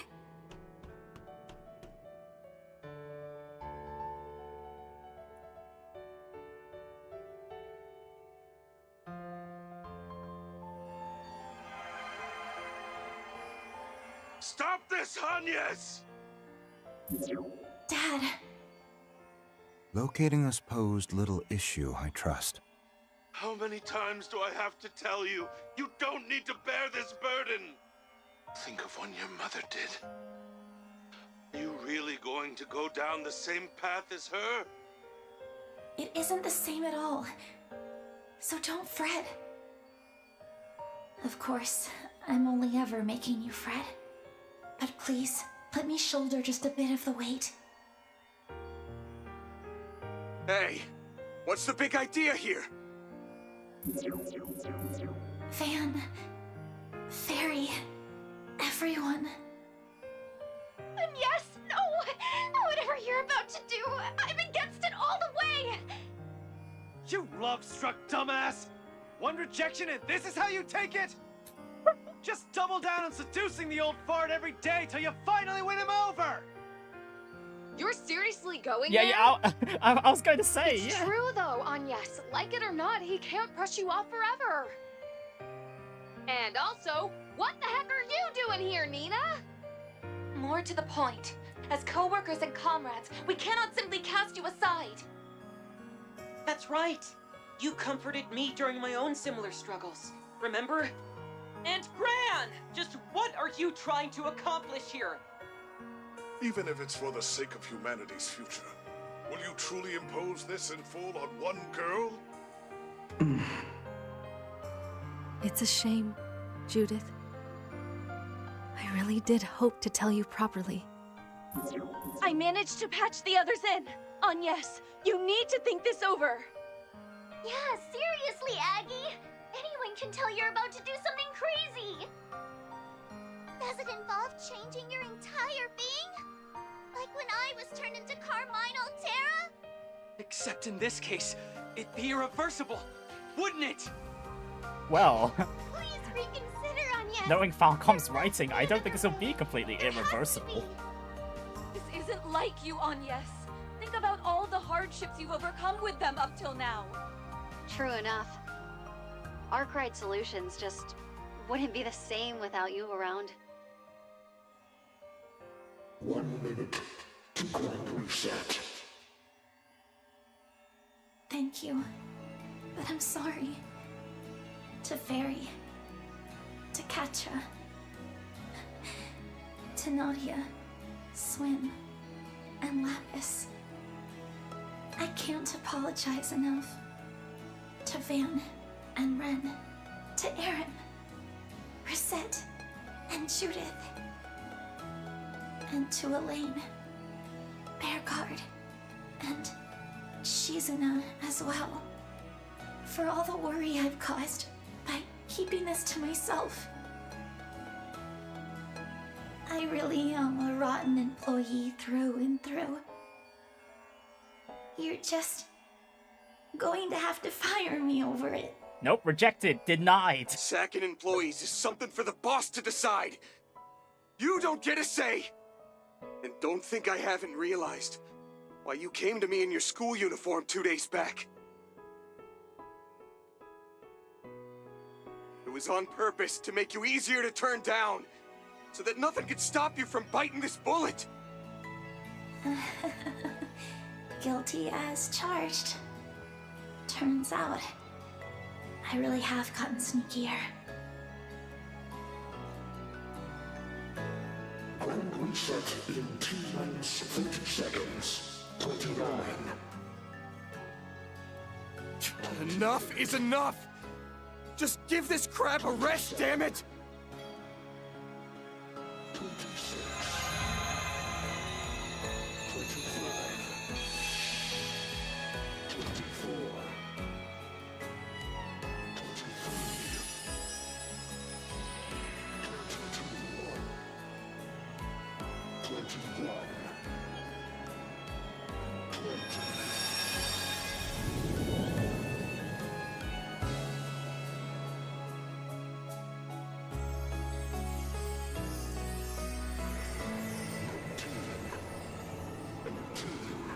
No, this is the activating the spirit veins. The heavens turn? Indeed. The inescapable fate of the world once steel has been subjugated. Settle accounts with the Black God and find the Tachi within you.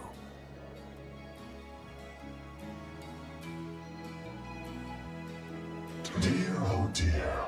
Would that this could have ended as merely a dream. Alas, there is nothing for it. Only our regrets to redress.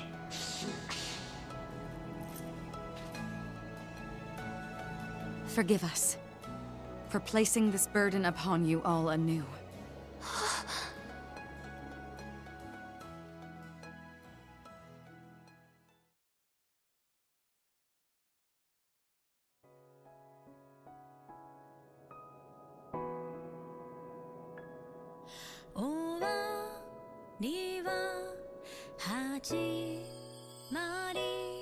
So what's this failsafe? Is they mentioned hacking, so I guess they're gonna try and fool the septarian in some way. Pretty.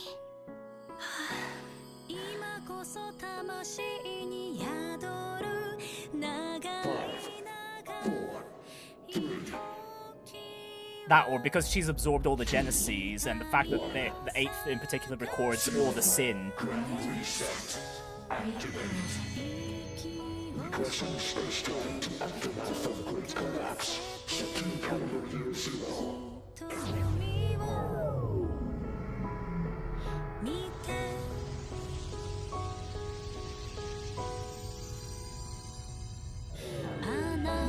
Executing short-term save and limited regression of Zamorian space-time. What is that? Huh?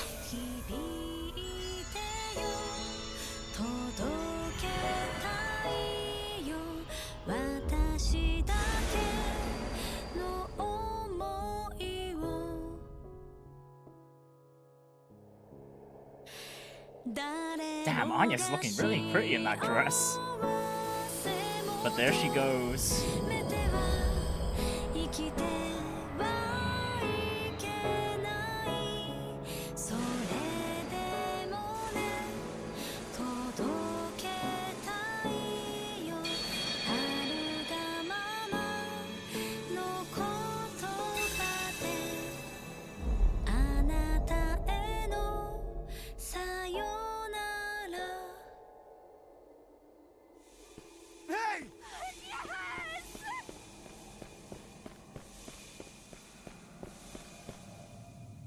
Angès!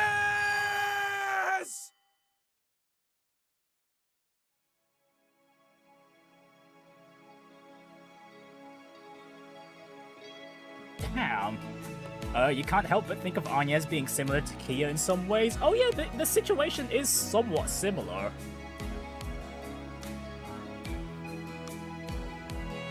To an extent, yeah.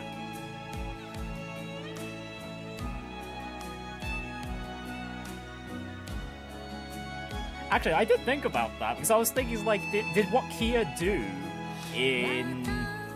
was it that intro part of Zero? Was that, like, it's part of its own cycle itself? But then I realized, like, wait, no, the data that Professor Novartis pulled was from the previous cycle, so it couldn't have been the case, so... Honestly, with how much time has been messed around with in just this one cycle alone, I'm not too surprised that the Vestiges even came out, because of all the instabilities that came out of it.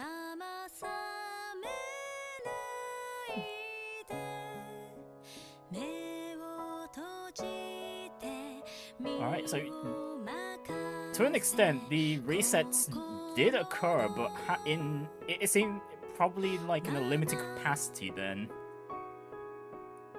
Due to whatever Angès' interference has done.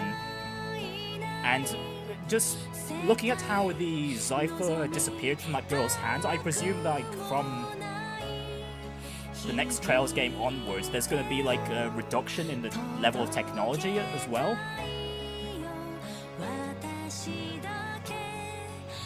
Because there's no doubt that there's damage that's going to come out that Angès won't be able to completely prevent. Who knows, maybe these events are a consequence of what Kia did? Or to save the SSS. Okay, to be fair though,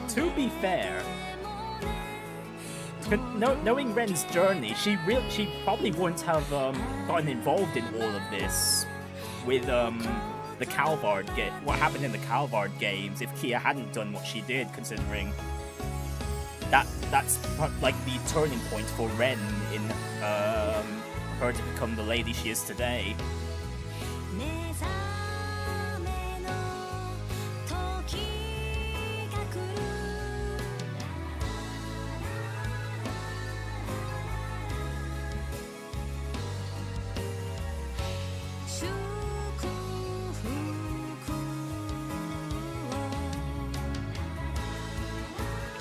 So yeah, what Kia did all the way back in Azure and Zero definitely would have led to this point. hang on. I'm accidentally spilling some of the Mountain Dew on my lap here. Oops.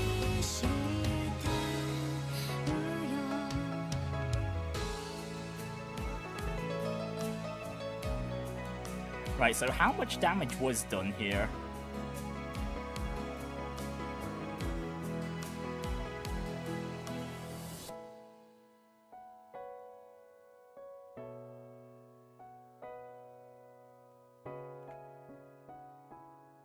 Oh, great. Everyone's gonna lose their memories of Angès. Oh, damn, that very first 4SPG wouldn't have happened. Someday, sometime, it will all come back for you. To be continued in Van's final episode. Okay. So the next game is gonna be the final Calvard game. Damn. Oh, I'm choking up a little here. Damn. We're gonna regress quite a bit. Wow. Alright, there we go. We got the achievements for beating the game on Nightmare and for clearing the game. Alright, what's the title screen gonna look like now? Hopefully Horizon 2 worldwide next year? Very likely. Since we've got, the remake of Sky... SC coming up. Sky Second Chapter. Man, oh man. Okay, so... Up next, the Ouroboros is gonna be in full swing with their Eternal Recurrence plan. Goodness knows what the church is gonna do. Thorndike clearly knew about this failsafe, so he probably made some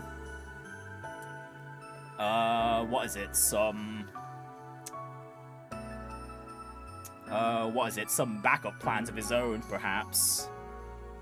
Actually, no, if we're losing the... Actually, no, that's just my assumption. So are we... that does make me wonder, are we going to lose the Zypher technology next game? So are we going to go back to a previous...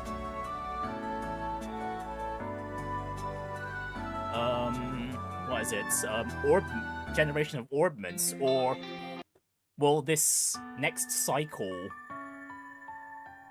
Will the next cycle involve... a generation of orbments that does involve the Epstone Foundation this time around? Ouroboros basically let Gramheart try his own plan. Yeah, we know that. Like, all the other factions basically did their own evaluations and thought that Gramhart's plan had a chance of succeeding, but as we saw there, it failed. And everyone ends up just letting Professor Epstein's failsafe take trigger there too. But wow, the Claudel family is, depending on your point of view, them needing to be the trigger for the failsafe to occur is quite cursed in its own way.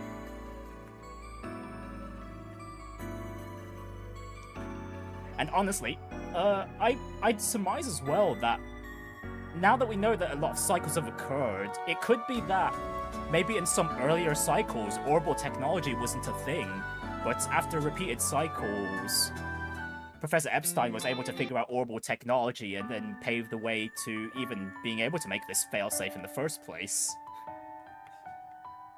And eventually pave a path towards bypassing the Septarian of Zero. Wait, hang on. This also means that in the previous cycles, some of the conflicts that were caused by the previous Septarians, I forgot what Septarian was involved with Libero, but it was Mirage for Crossbell and then Earth for Erebonia. Or heck, maybe even the other Septarians had their time in the limelight in the previous cycles and whatnot. But regardless, the Grand Reset has occurred to a limited capacity. But man, where do we go from there? Like, how far back did the reset go? I presume that it didn't go all the way back. Maybe... Oh, remember... It was Space for Liberal. Oh, thanks very much, Red Room. Remember Proto-Rena Lisa's designs, where Lisa was the MC? They could easily, end up being a previous cycle. It could. It really could, yeah. Same for, when...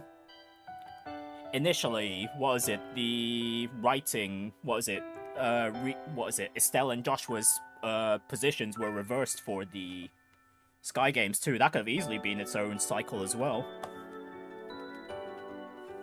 Well, actually, no. Again, the previous cycle, it was only Professor Novartis that was the only, disciple of Professor Epstein. And I think, like, to a certain extent, that Professor Epstein probably remembers what happened in the previous cycles, and probably remembered what happened when he tried to teach Novartis, which is why he taught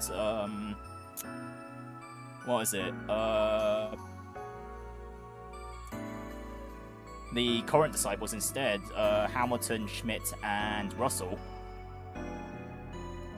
There likely were already partial resets based on the action of Angès' mother and grandmother. Oh yeah, that is true too. Yeah. Although considering that Angès' mother died a natural death, I don't know if that's the case with her though. Angès even mentioned that her situation is different from her parents as well. Her mother and her grandmothers. But who knows? We're only gonna get our concrete answers when the next game comes out, whenever it does, and oh boy, I will be wholeheartedly waiting for that, that's for sure.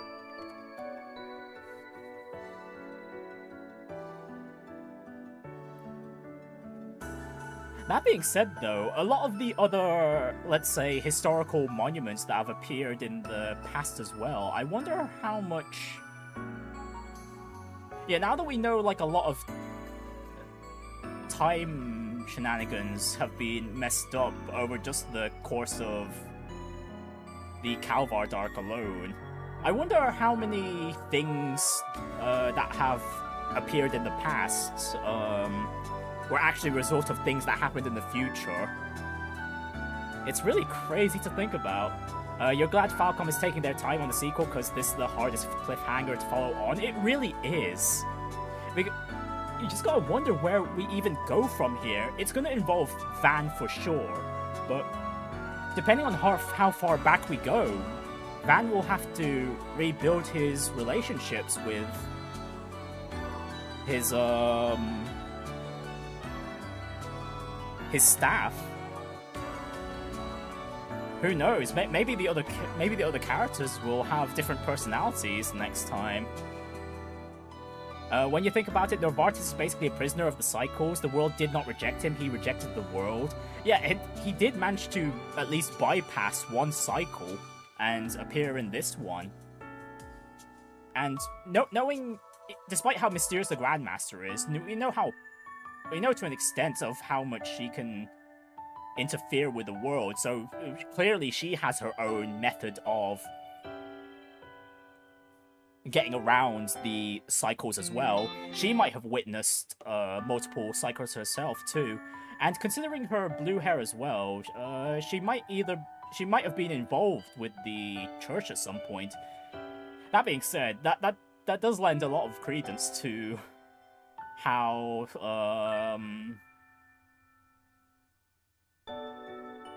how do I want to put it? Oh yeah, the whole observance of how similar the structure between the Ouroboros and the church are. Not to mention, the Grandmaster shares a hell of a lot of similarities to Nina, so it could be a case that it's a different version of Nina that goes back and leads the cycles to a better conclusion. Even Campanella mentioned possible worlds back in Cold Steel 4. He did. You are right about that.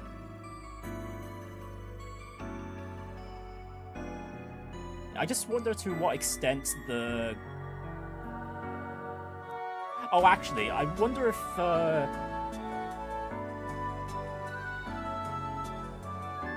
Grandmaster lets either helped the... Actually, no, I think the Grandmaster would have let the resets happen, and then she just rebuilds Ouroboros from scratch, I think.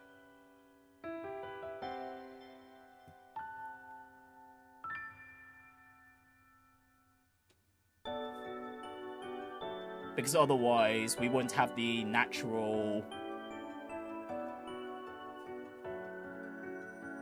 induction and departure of various members of the society over time.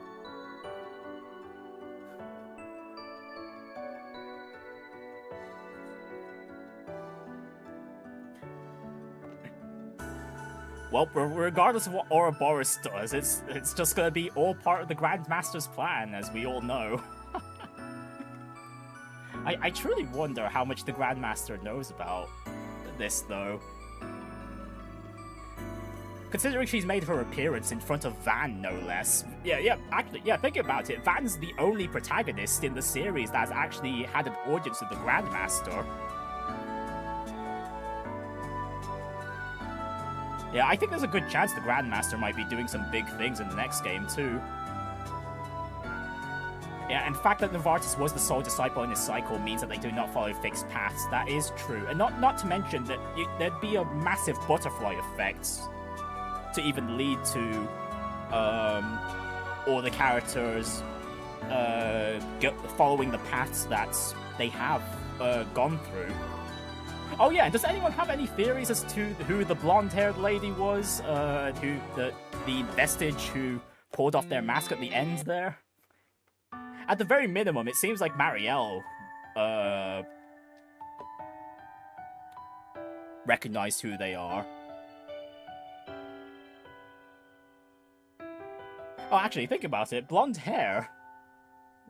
What if that happens to be what is it? Agnes's mother or grandmother? Man, wouldn't that be a twist? Oh, you think Sheena Dirk, but it was blonde hair though. Sheena was blue.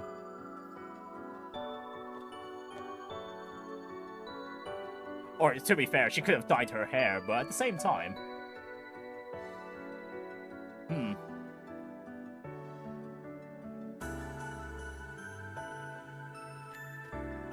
Well, who knows? Considering how much of an involvement the revolutionaries of the Calvardian of the Revolution had on things leading up to this point, yeah, I really wouldn't be surprised if one of the vestiges did turn out to be Sheena. No, it's blonde. Nina only acted as her. Oh yeah, that is a good point.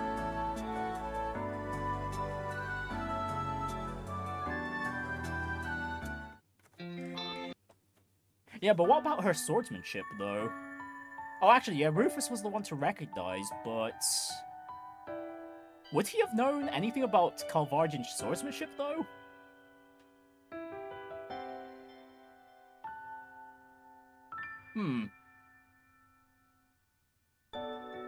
Honestly, every time we see mention of Sheena, it's always been because Nina was playing as her, and I don't remember... was it ever mentioned that her hair was blonde? Because if it was, I don't remember. I don't remember when.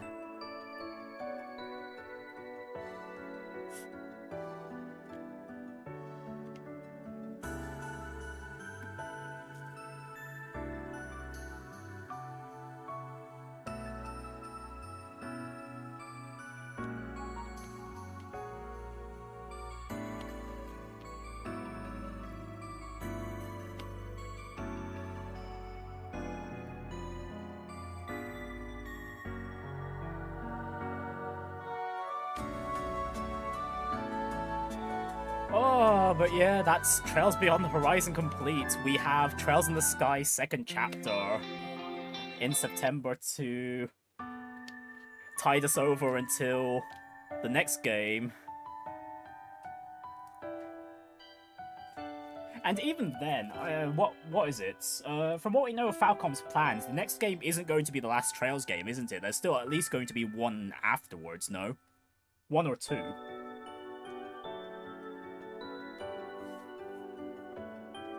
Honestly, just knowing about the Grand Reset and then the Subterranean of Time as well, where the hell do you even take the Zemurian conflict from there?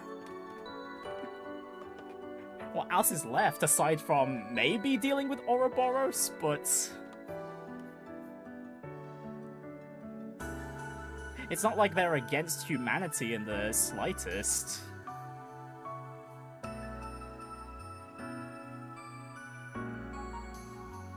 Man, where does everyone think things are gonna go from here? At the very least, I do think we're gonna be on like the next cycle, and maybe we'll start again from Daybreak 1, except where Daybreak 1 started. Except obviously, we see Van will go down probably a different path, considering, well, Angès. It seems like Angès won't be involved in anyone's affairs this time around.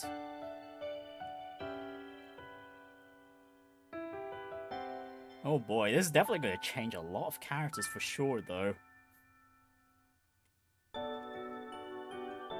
Right then, so in short, at the very least, so Kevin will still probably be going after Professor Hamilton. Her punishment's gonna come. It seems that the... actually, will the Church's punishment even carry over to the next site? Well, yeah, their order to have Professor Hamilton off to even carry to the next cycle.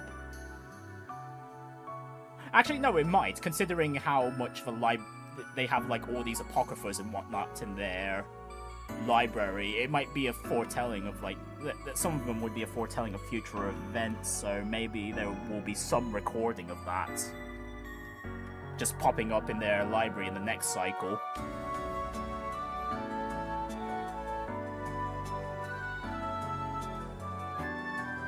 Really, though, the next game can just go anywhere from here. There's so many angles to tackle all of this from, too. And poor Gramheart, he loses his wife and now his daughter, too.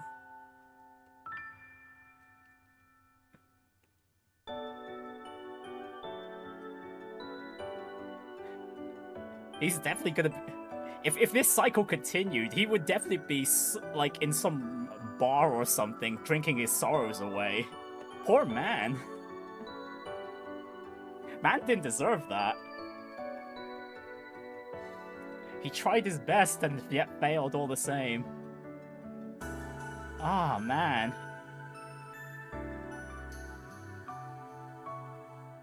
Just how much of an effect is this gonna have? This is nuts. Yeah, this is literally on a grander scale than what Kia did. What the Subterranean of Zero managed to do. Ah, but regardless, that ending was hella worth it. I gotta say, not gonna lie, I was starting to lose it near the end there, but you know, this ending made up for it. The build-up was well worth it. But where we go from here, I genuinely have no clue whatsoever. Not so much... Well, okay, I do have a few clues. I did already air them out in front of everyone here. Ah.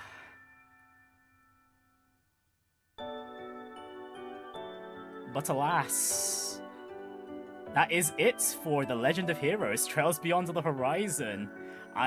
This penguin has now finally caught up with the Trails games up to this point. And my god, what a journey it's been so far. And there's still many years to come for Trails. We've got remakes, we've got the conclusion of the series over the horizon at some point. Maybe in 2 or 3 more games, who knows? It could even be 5, depending on how much Falcom has planned up their sleeves. And I will be there for the long run. It's been so, goodness me, since 2004. 22 years, no, 22. 24. 24 years. Damn. Oh, hang on. Next year will be the 25th anniversary for Trails. What a good anniversary to end the Calvard arc on, if that is when the next Calvard game comes out.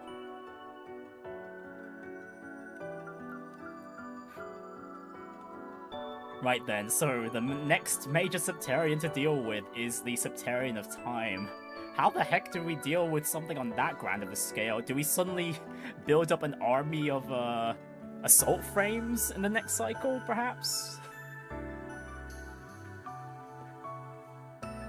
Honestly, I'd be up for seeing more mech battles, because seriously, the mech battles in this game were phenomenal, even though there was only 2 of them. Yeah, overall though, I'd place Trails Beyond the Horizon quite highly on my personal ranking of the Trails series. I do think the build-up dragged on for a little too long, but that's like my only major negative about this entry alone. Well, aside from maybe the motivations around Kevin's routes, because I do think the confrontation against Professor Hamilton was quite weak at the end there. And not only that, the confrontation between Reed and the Black God, honestly, I was expecting some more of a climactic clash there. It ended quite disappointingly, in my opinion, for both of those routes in particular. I think they would have had a bit more of an impact if they were done a bit more alongside the finale itself. But otherwise, overall, this game was phenomenal.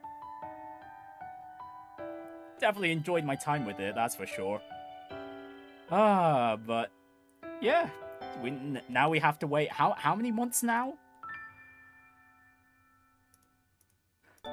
3 months. 3 months until Trails in the Sky 2nd chapter.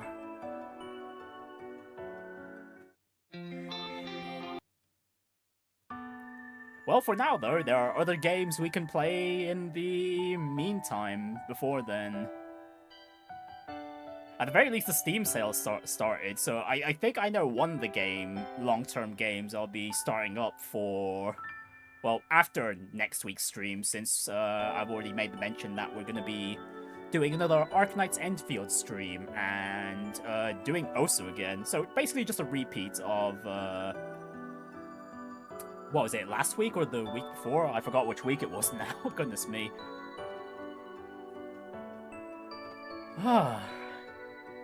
Man, what a journey has this been? Could do a few Friday polls again? Nah, not this time. The only reason I did the Friday polls was because I had like a set of games or activities that I wanted to do, but I couldn't really decide on my own like what I wanted to do.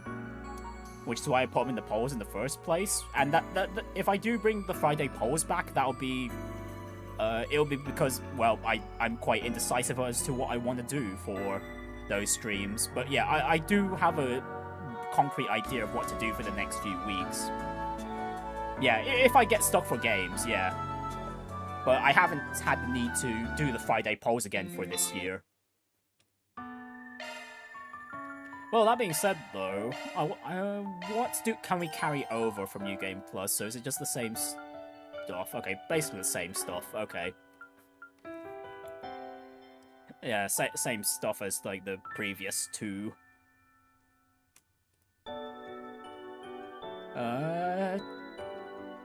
Calvard games.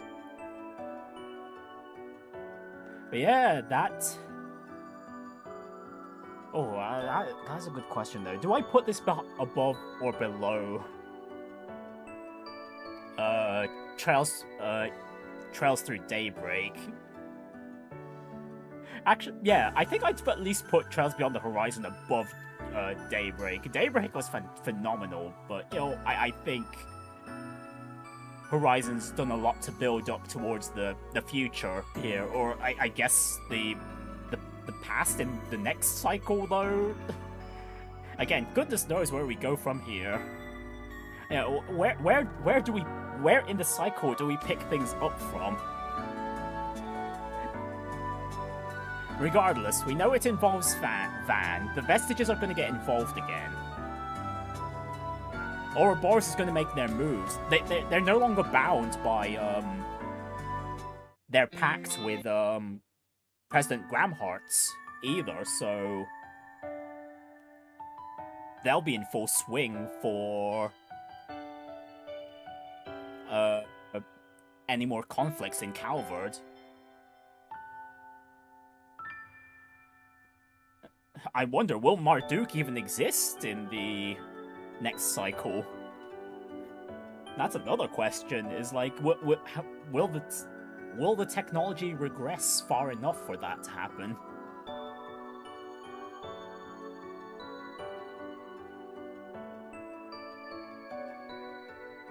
But yeah, that's enough of me rambling though.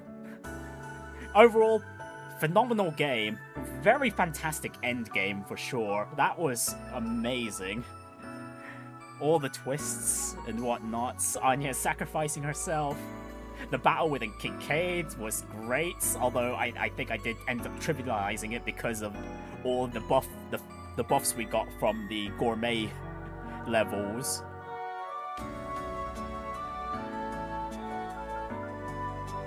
But yeah, okay, so...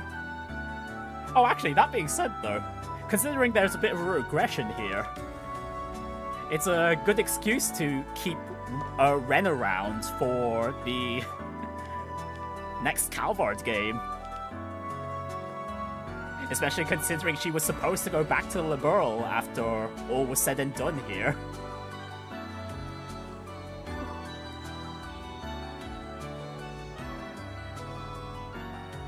But yeah, okay, yeah, again, enough of me rambling.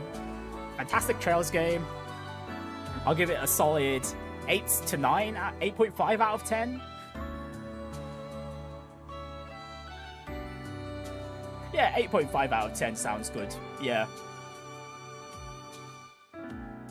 And yeah, I shall, for anyone that's just been watching me for my Trails streams, I shall see you all next time for Trails in the Sky second chapter when that comes out. And even beyond that, beyond the horizon even, you could say, whenever the next entry in the Calvard arc comes out. And as for anyone that's sticking around, yeah, we'll be starting up a new long-term series soon, after next week.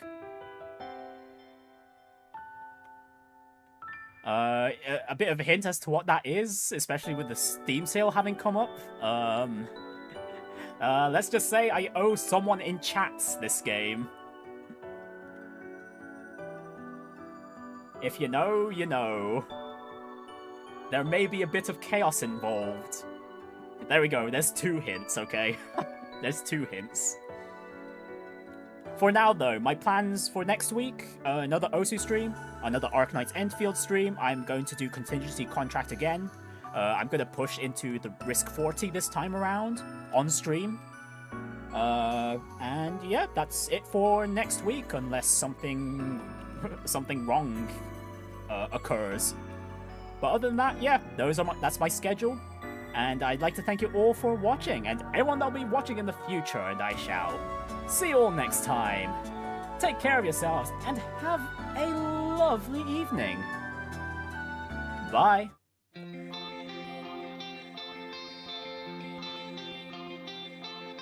まばゆいこの星ゼロに戻るならば全てを捨てていくから最後の日が来るまでどこま